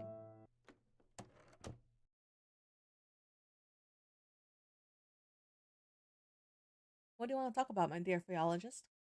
Max is a dick. But, also, I gesture towards the large box on my desk. It's a box of evidence for a multiple murder case. Is it from Detective Krause? It is indeed. He brought it to me this morning. You haven't seen the detective in months, have you? How'd that visit go? Better than I could have hoped. You know, it wasn't really all that bad. I expected more bitterness and distasteful arguments like we had in the last couple of months of our relationship. It was more composed than I thought. Yet perhaps it was because of this particular case weighing on his mind. Mr. Henkel listens to me quietly, but it's hard to tell what he's thinking from his phlegmatic expression. Alright, let's see about this case. How can I help? After binding my patron to secrecy, I rattle off the basic facts of the homicide. I believe I've heard a bit about this case. Not the gory details, mind you. Just little whispers here and there. Yes, I was hoping you'd be familiar with some of the parties involved. I wanted to show you something. Please share any knowledge you might have about the evidence. Sure, I can do that. Alright, the bug. Isn't this a parasitic fae? Are they the ones killing the poor ladies? I'm rather surprised that he is able to identify a fae with just one look. I suppose he did read everything from my research reports. Did you know this woman? I did. She was a fine, upstanding lady. She certainly didn't deserve such a gruesome ending. She was known among her peers for her rare coin collection. From what I've heard, you can see her collection displayed in every inch of her house. Oh, how awful. I was familiar with Madame Moore. Though the grapevine, I heard the devastating news of her death. I often interacted with the exceptional woman and her springing, spring, springtly, springtly, springtly spouse at high society events. They are both gracious individuals. Hmm. How terrible. I knew Madame Woldbridge. As you undoubtedly know, her family hosts the city's biggest charity event every year. They tell me the fundraiser will be moving forward despite the tragedy in the family. According to my sources, she loved that event dearly and definitely would definitely want it to progress. Did you even know her to dabble in occult matters? Knowing this woman as I did, I doubt it. If it would help, however, I've heard several elites are members of a clandestine occult group. I only heard of the name, the Golden Dawn. Hardly anyone knows about its existence. But you do have your way of knowing, don't you? I say teasingly, and he responds with a sly smirk. I do indeed.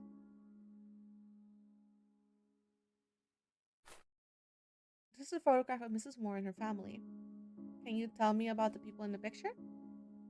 I believe this elderly couple is her adoptive parents. I've never really talked to them, but I heard they're kind, wonderful people.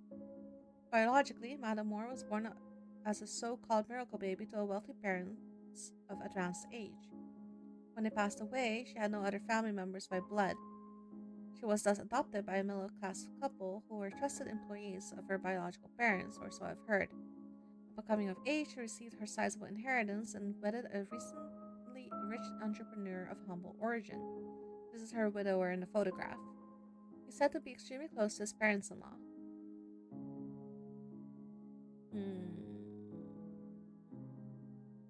This one? This is a photograph of Mrs. Wooldridge family. All the faces here are familiar to me. I must express my deepest sympathies when I see them at the Leo's Gala. Can you tell me more about the people in this picture? The Wooldridges are perhaps one of the most prominent and powerful families in the city. The victim's father was in the running for the richest in the world until he decided to devote much of his wealth to lavish charitable endeavors. This elderly woman is the victim's stepmother, a beautiful socialite for whom the victim's father divorced her biological mother. Oh shit. This younger man is the victim's stepbrother.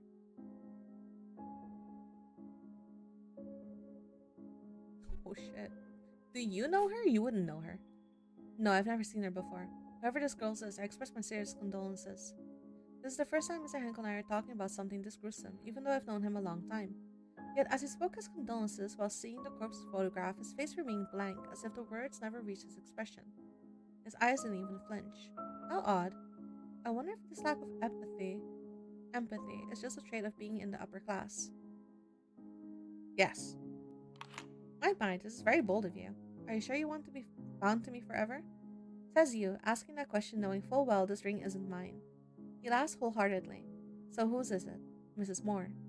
All I can tell you is that she and her husband were always attached at the hip, two peas in a pod.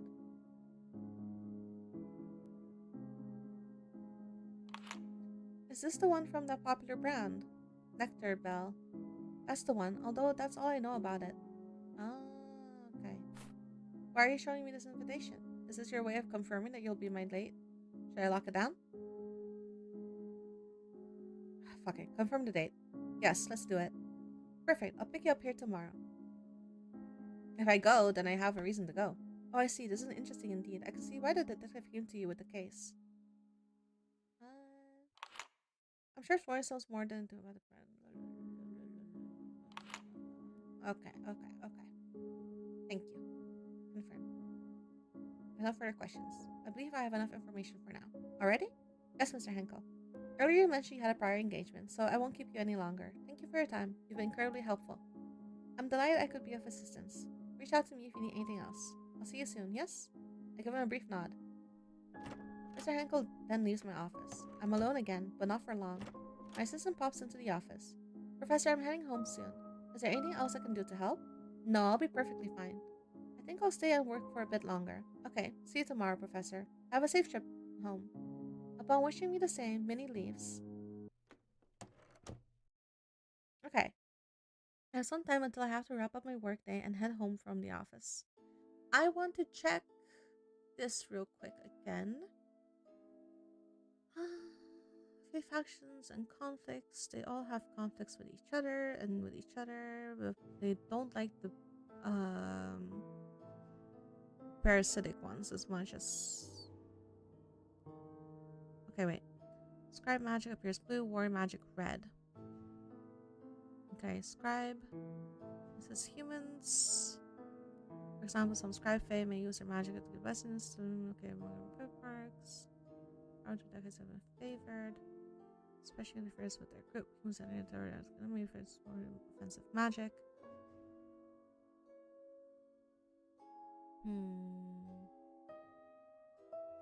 There was one entry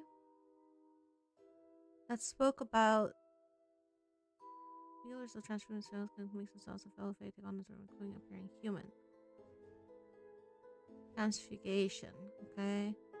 They are causing hypnosis or illusions, although for some high face control living beings into solid objects as stone or bone. Okay, so it has to be high fae. Or some high fae. So it's either the defense ones or the warrior ones. And since there's a red tint to everything, I'm guessing the warrior ones.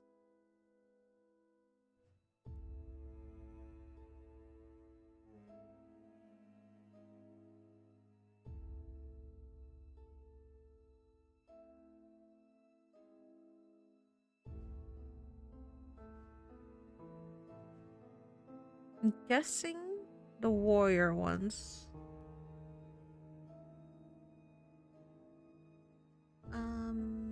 Record.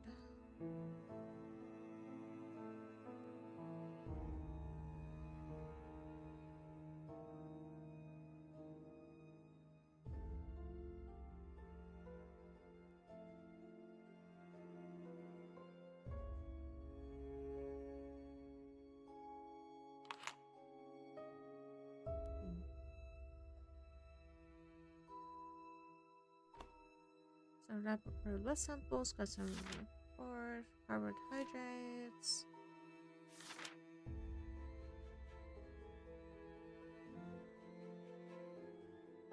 Arsenic, huh? First somewhere that most of don't have iron in their blood.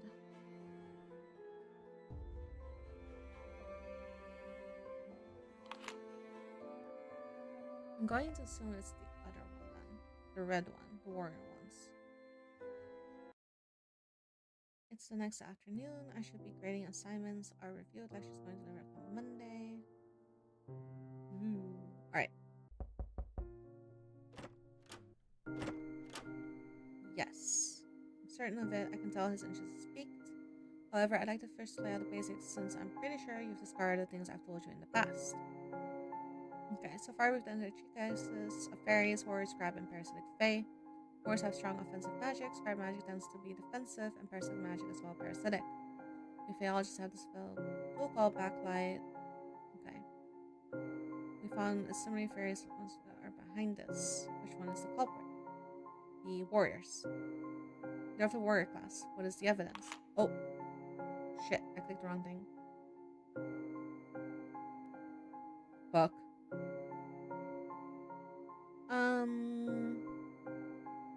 The victim's blood sample.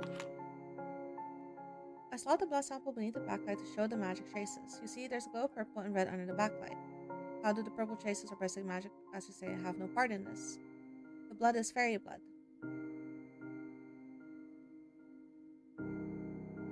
This is because the blood is fairy and their blood contains traces of their own magic. This is further supported by the blood sample analysis.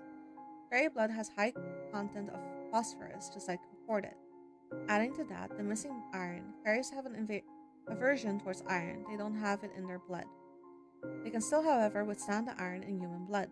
That's why some parasitic fairies like to drink our blood. As I ramble on, Theo listens intently with a slight surprised look on his face every time I start a new sentence. To be honest, I'm out of words at this moment. What else you got? The ring. What does this prove for your involvement? I place the ring beneath the backlight. You see, Mrs. Moore's ring glows purple and the red under the backlight. Why does it glow purple as well? It's a parasitic fae warped into a ring, and because of failed transformation magic, it's part of transformation magic. It's part of transformation magic? That's because the ring is part of transformation magic. When the parasitic fae is transformed into a changeling or human look-alike, high fae magic is able to copy everything, including Mrs. Moore's wedding ring.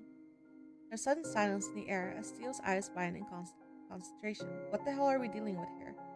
He mutters in a voice that is filled with dismay. There appears to be strong evidence pointing towards warrior involvement. Based on what you've shown me, parasitic fairies are one way or another connected to the manner of killing. But you also haven't told me how the warrior fairies killed the victims. Give it to me straight. How do you figure the murders were carried out? Warriors directed parasitic underlings to sap life, causing ossification and severe hallucinations. No, warriors replaced victims with changelings and killed their changelings with ossification and hallucination spells.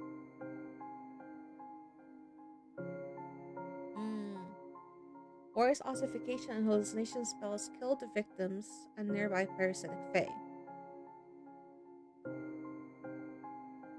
This one's the only one that mentions changelings. The warrior high fae used their transformation magic to turn parasitic fae into human lookalikes of the victims, which are often called changelings. Changelings?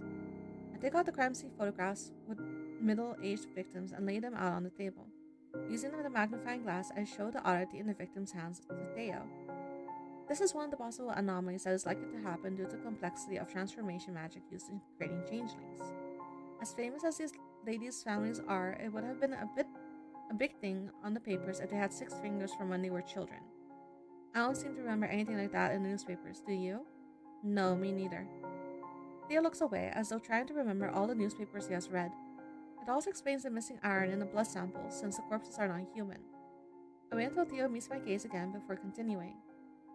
They then murder the changeling using ossification and hallucination magic. It is done to cover up what they really did to the real humans. What they really did, like what? It can be anything.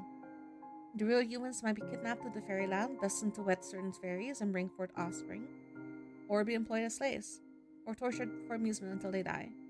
I shiver at the thought of it happening to the poor ladies. Theo appears to be unsettled by the same thought as well. Hold on, are you saying that they might still be alive? There's a chance.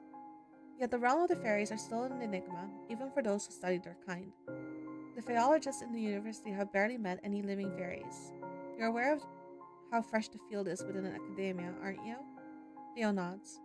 It pains me to admit that I genuinely do not know how to get them back.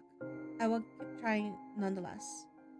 We both fell silent, as though a heavy weight has settled in on our throats, refusing to budge. We can also look at this case from another angle: the motives. Based on your investigation, that could be the rationale behind the warriors' various actions.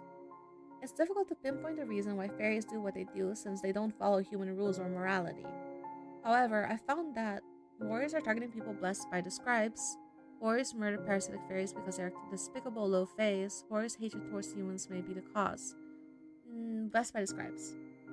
The three middle-aged are blessed by the scribe fays, shown by the sigils on one of their hands. I say as I hover the backlight on top of the family portraits one by one. I mentioned before that especially strong magic can be seen even through photographs. Yes, I remember. He answers while taking the backlight out of my hand and checking the sigils himself. Two sigils light up on Mrs. Woolbridge's family photographs and one on Mrs. Moore's. The sigil is a sign of being blessed by one of the scribe fae, usually given when someone has done a very special boon for a scribe. It gives good fortune and is passed down through generations.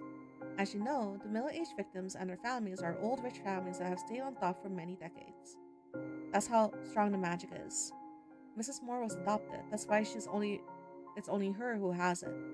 Her late biological parents hailed from a distinguished and affluent lineage. Theo points at the faces in Mrs. Woolbridge photographs, and he's the biological father while the other two are stepfamily.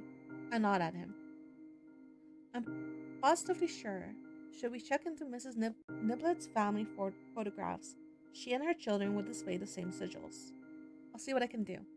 Oh, and it's also meant as a warning for others not to harm the marked human. I'm guessing that warning didn't work out in this case, did it?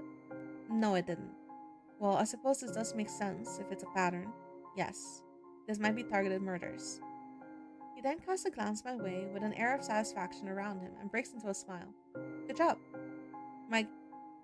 Considering how rarely he gives the commendations, this sounds like the compliment of a lifetime. I can feel my confidence is going through the roof. Thank you. Lastly, what have you found on the poor girl, Mary Hatchet? Any connection to fairies? The chemist reports is similar to the case file. The blood is normal human blood, traces of arsenic. I didn't find any signs of fairy magic from the evidence. Even so, based on her relation to Mrs. Niblet, we can't discard the possibility the fairies might be involved with her death too. Theo nods in agreement. I have one more piece of information to tell you. Really? What is it? Mr. Henkel told me that there exists a clandestine occult group called the Golden Dawn. I asked him about it since the police report suggested some occultism might be involved. Hardly anyone, even from the upper class, has ever heard of it. He says several elites are members of it. He picks out a small notebook and a pen from his trench coat and starts writing. I'm not sure if this is useful. Every scrap of information counts. I ought to note down the things we've talked about today as well. Your findings really threw me for a loop. I forgot to take note. Of course, take your time.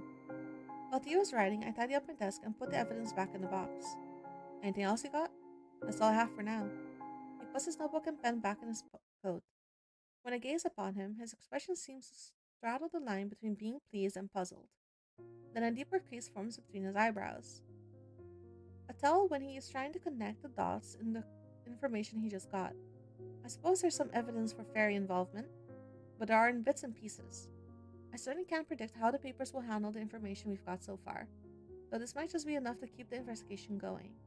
There's a hint of disappointment in his voice that he's unable to hide. I think I just need more time. I really tried my best. I'm not sure you did. His words cut deeper than I care to admit. I can't help but feel like a failure, even though I've managed to find important things. I suppose only things aren't enough if they aren't connected or if they're not making sense. Well, I'll work on keeping the case open and making sure the press doesn't spin it in a circus. In the meantime, you should reinvestigate the case. I'll leave the box here for another day. Perhaps we'll find something new or see them in a new light. Alright, I'll do that. I do my utmost to stay composed, yet my cracked voice gives away my true feelings. He glances at his wristwatch. I've got to get going. I'll see you tomorrow. It's because I accidentally clicked the fucking powder thing. I was supposed to click on the bug. Of course, he's not the type to linger and comfort the downcast, especially when it's one's own fault. I can't let this get to me either. There's more work to be done. I lay out all the evidence on the table once again, frantically searching for the things I missed. Professor, is this a bad time? I look up at her in shock. When did she get in? I knocked and waited a minute, and it occurred to me that perhaps she didn't hear me. Oh, sorry. My mind is more than a little preoccupied. She stares at the mess on my desk. I thought the detective came today to pick up the box. You're not wrong, but it appears there are things I ought to reinvestigate. Is there anything I can do to help? No, Minnie, I'm fine. Thank you for offering. I lean back in my chair and exhale deeply as a slight discomfort in my head creeps in. Actually, would you mind making me a cup of coffee? I'm thinking of staying overnight here. Of course, coming right away. The fuck we are staying overnight because someone is gonna come pick us up today, no? Minnie saunters into the kitchen in a hurry. I feel blessed to have a hardworking assistant. While waiting for Minnie to return, I pull the fairy encyclopedia and immerse myself in its pages. It seems the night has only just begun. Ah, fuck. Not up to snuff. Okay, so because I didn't get it perfectly. Alright. Alright. Alright. Return. No game. Load it. Load data. Book. Yeah. Mr. Henkel. Alright.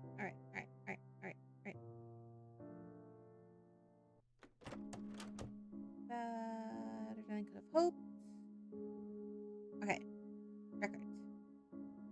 Go through everything.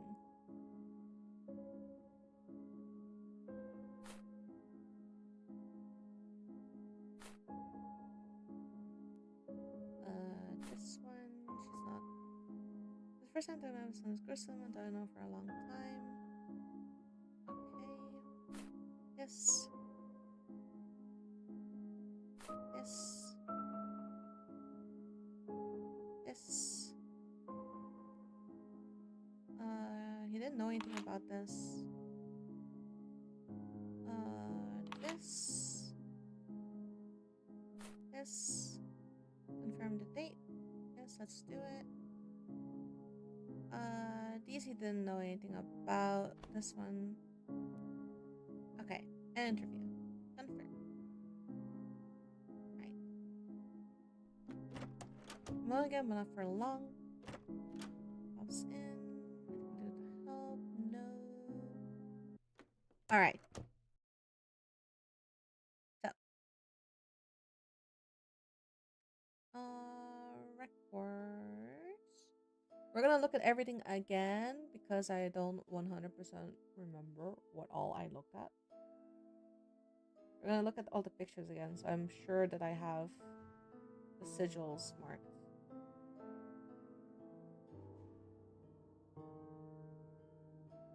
Okay, tools. Okay, so we read the blood samples. Good.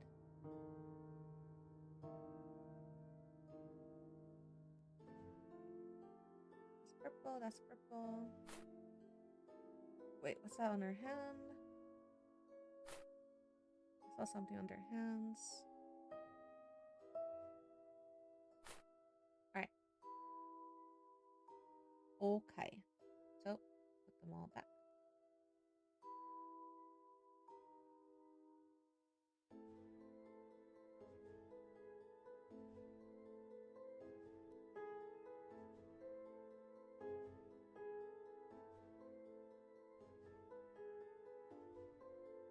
Oh, can I not in?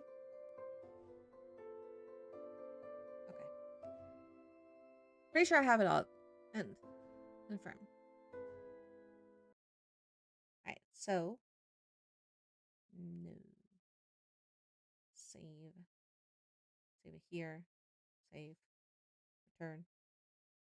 Return. Fucking guy.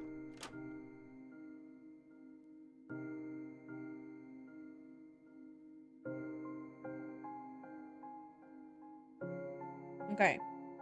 Warrior Fae. Okay. Third victim's blood sample. Or involvement.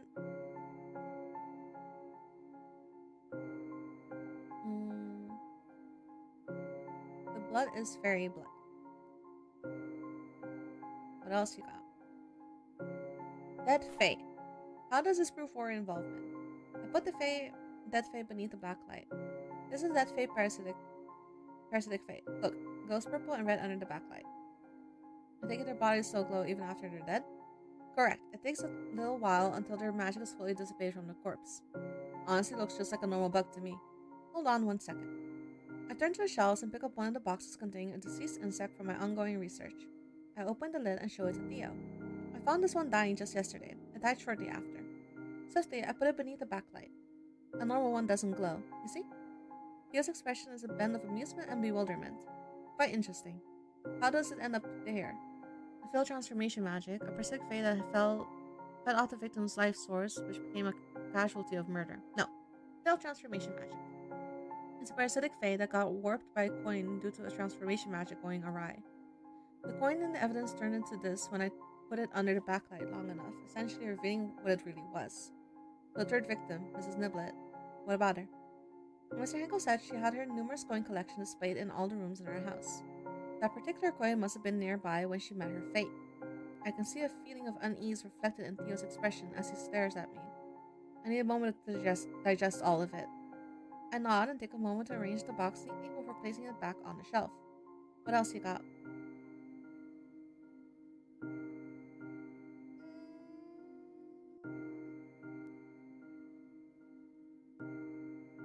Photographs? How does this prove warrior involvement? I recall that there are no magic traces on the crime scene photos, but rather on the family photographs. I set down the crime scene photographs and hover over the backlight on them one by one. Can you see the glowing sigil on some of the victims' left hands? Yes, I can see it. I thought warrior magic was supposed to be red? He's right, the sigils are blue. Are they protective blooms from the scribe? You're right, I don't know what I was thinking. Fuck! I'm gonna reload it! Load. Load.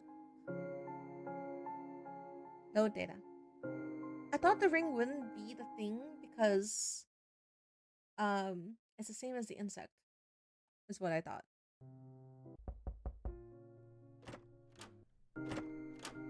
Yes. Warrior Fae. Alright. Third victim's blood sample, dead Fae, and the ring. Those are the options, I think. The blood is fairy blood. Dead Fae. Failed transformation magic. What else you got? The ring. Okay. It's a parasitic fairy warps the ring because of failed transformation magic. It's a parasitic fairy that got warped into a ring. Or involvement based on what you've shown me, parasitic fairies are one of the connected to the manner of killing, but you also haven't told me how the warrior fairies killed the victim.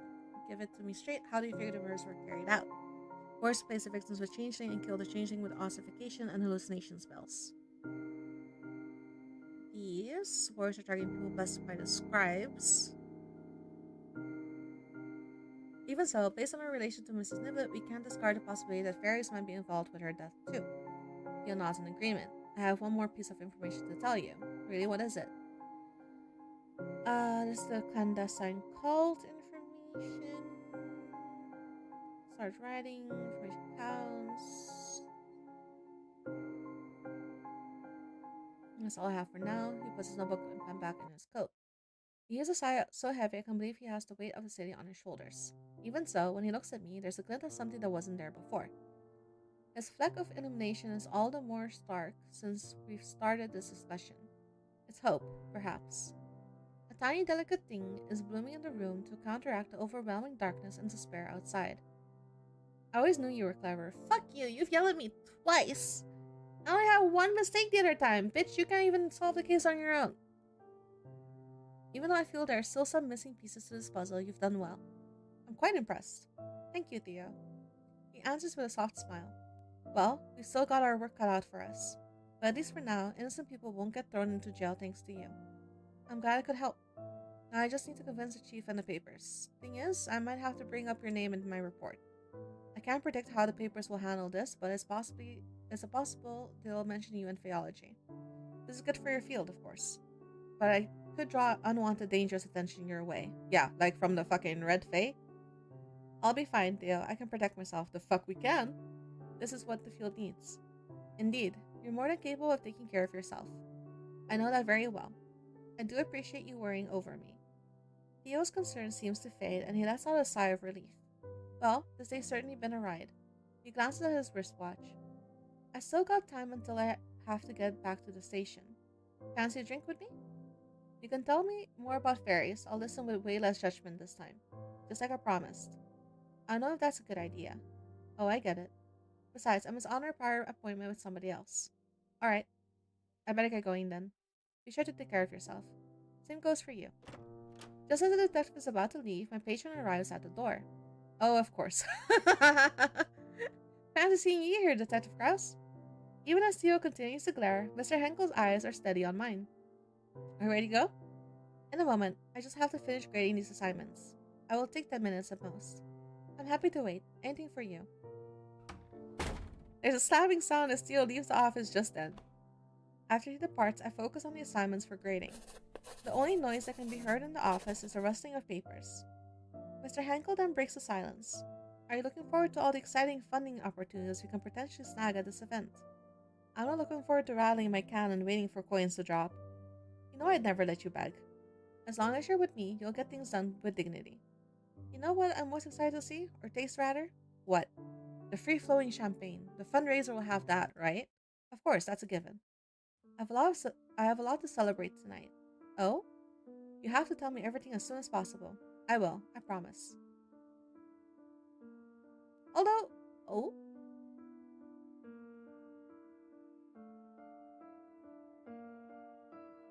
Gala of Generosity.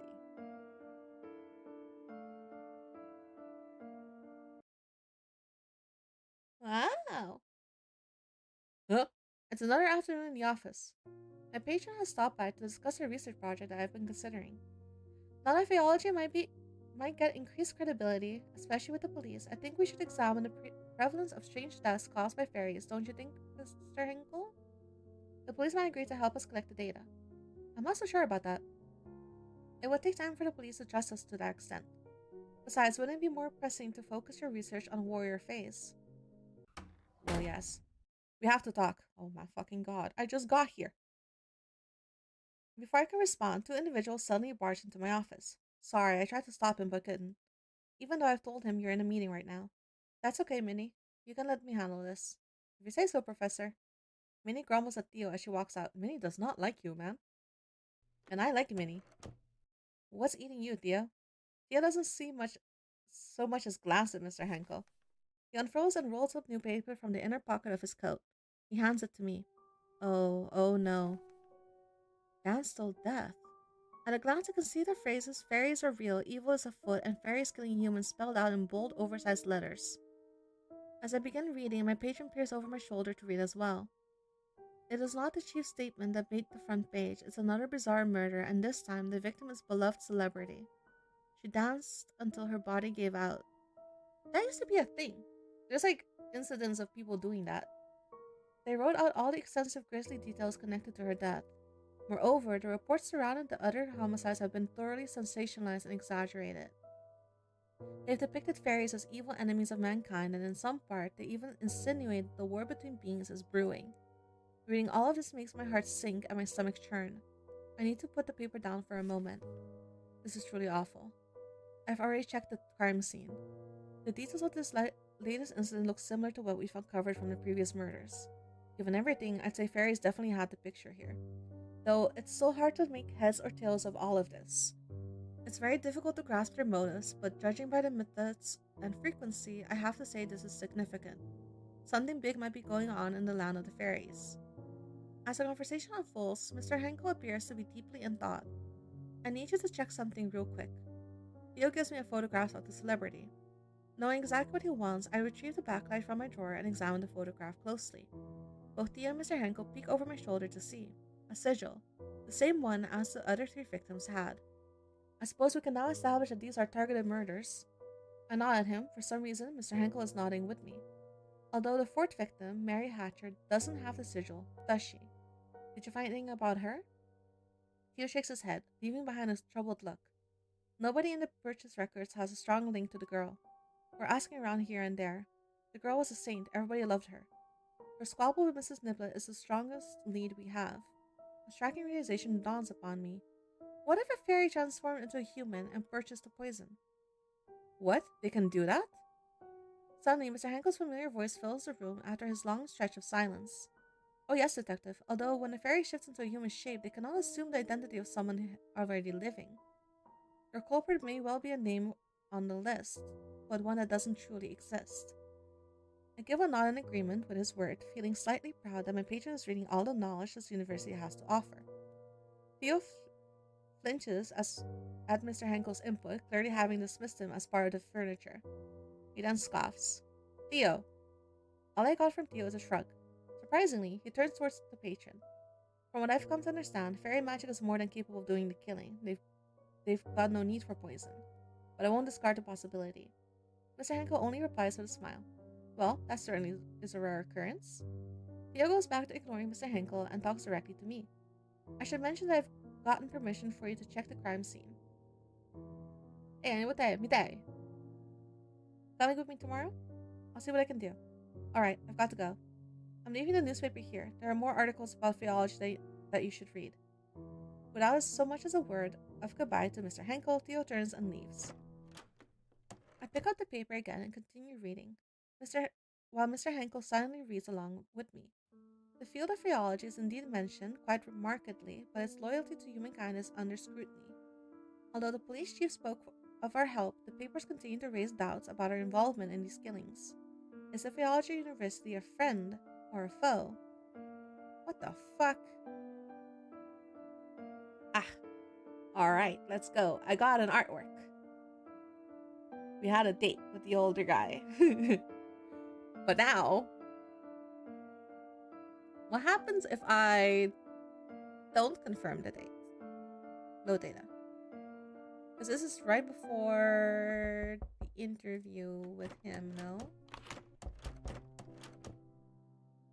Yes. Okay, so we go with Mr. Henkel. Signora Aloe Vera Tayawe, so I'm popping in and out. That's cool. Enjoy your workday. Better than could have hoped. Okay, so let's look for the record. Go through the evidence.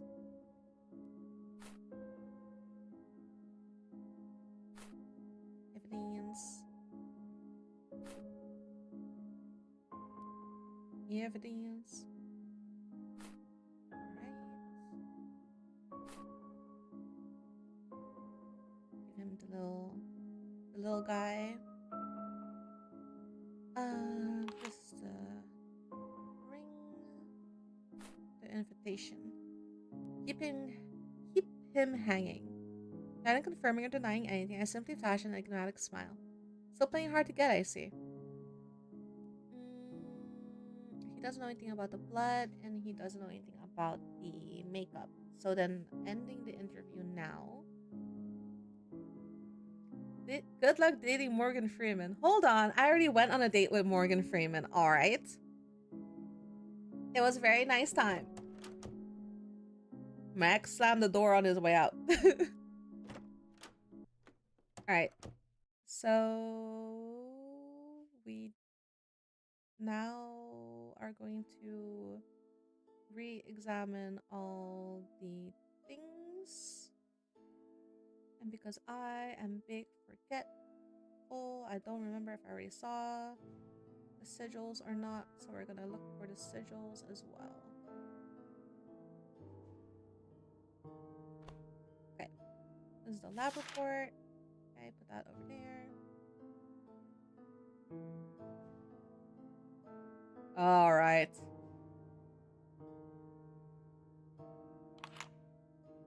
Is that what I'm going to do? Date an older dude?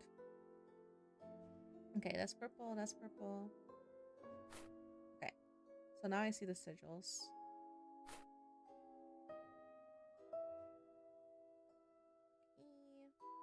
Nothing else is out of the ordinary. Alright, I'm gonna put the stuff back.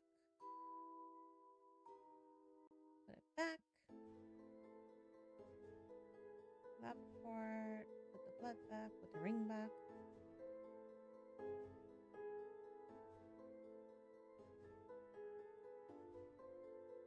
Fuck. Yes. Okay.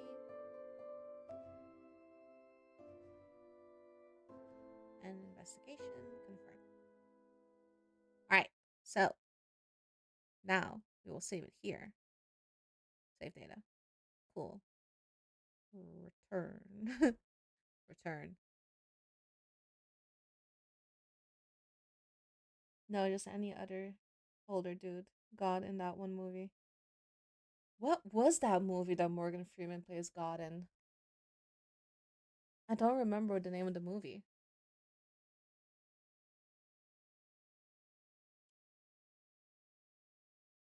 Mm. Oh man, it's been so long since I've thought about that movie. Alright, it's the next afternoon.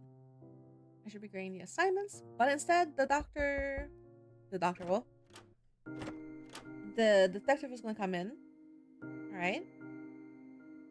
Warrior Fae. Okay, victim's blood sample. The blood is fairy blood. What else? Dead Fae. Kill transformation magic.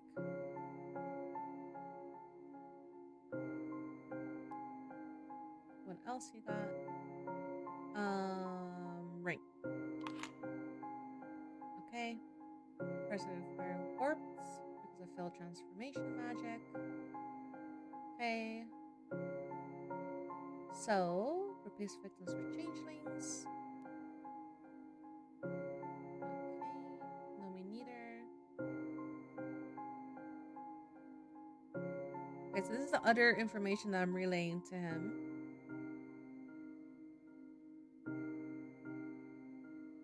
Okay. Wars are targeting people blessed by the scribes.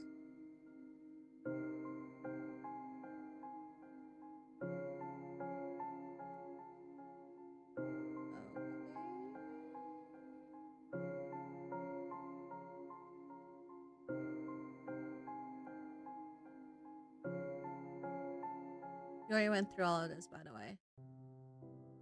I'm here to drop movie quotes and leave. Alright, okay. I always knew you were clever. Thank you. He has a soft smile. Well, we still got our work cut out for us. But at least for now, innocent people won't get thrown in jail thanks to you. I'm glad I could help.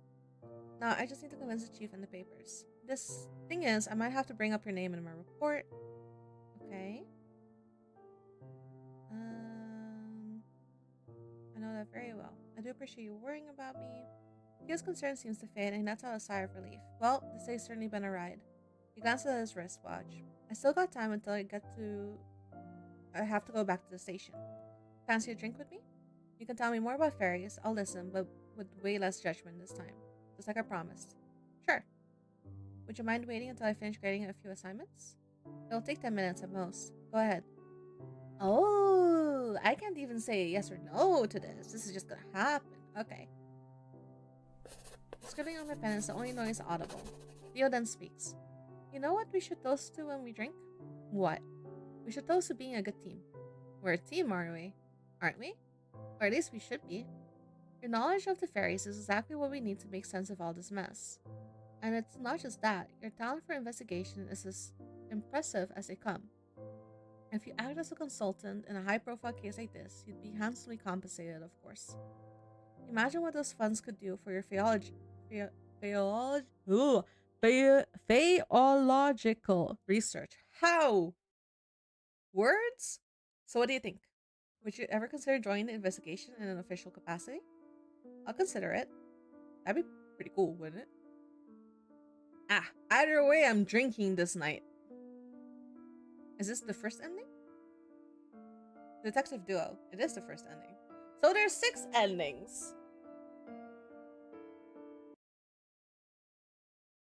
Oh, how does the... And it's another afternoon in the office. A patient has stopped by to discuss the research project I've been considering.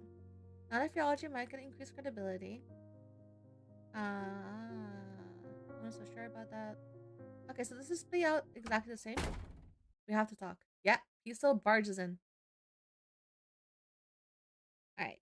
I think this plays out the same way.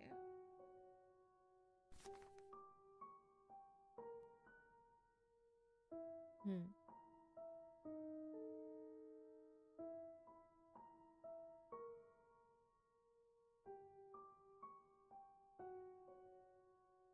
Yeah, this plays out about the same. Alright.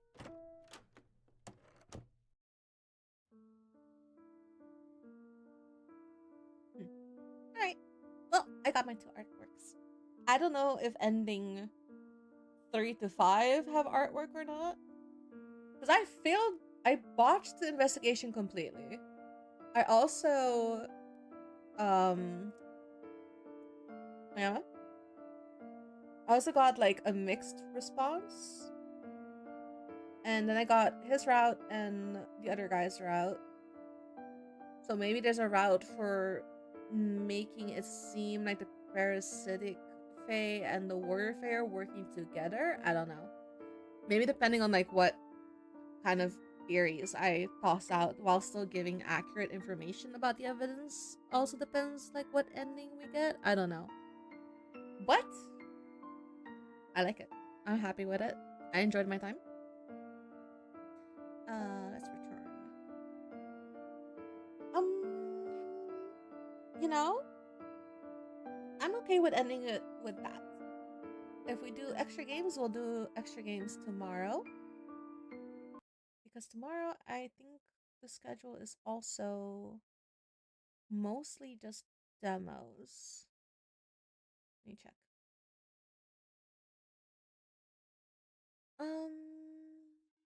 Yeah, I think tomorrow is mostly demos, and there's only 2 of them there.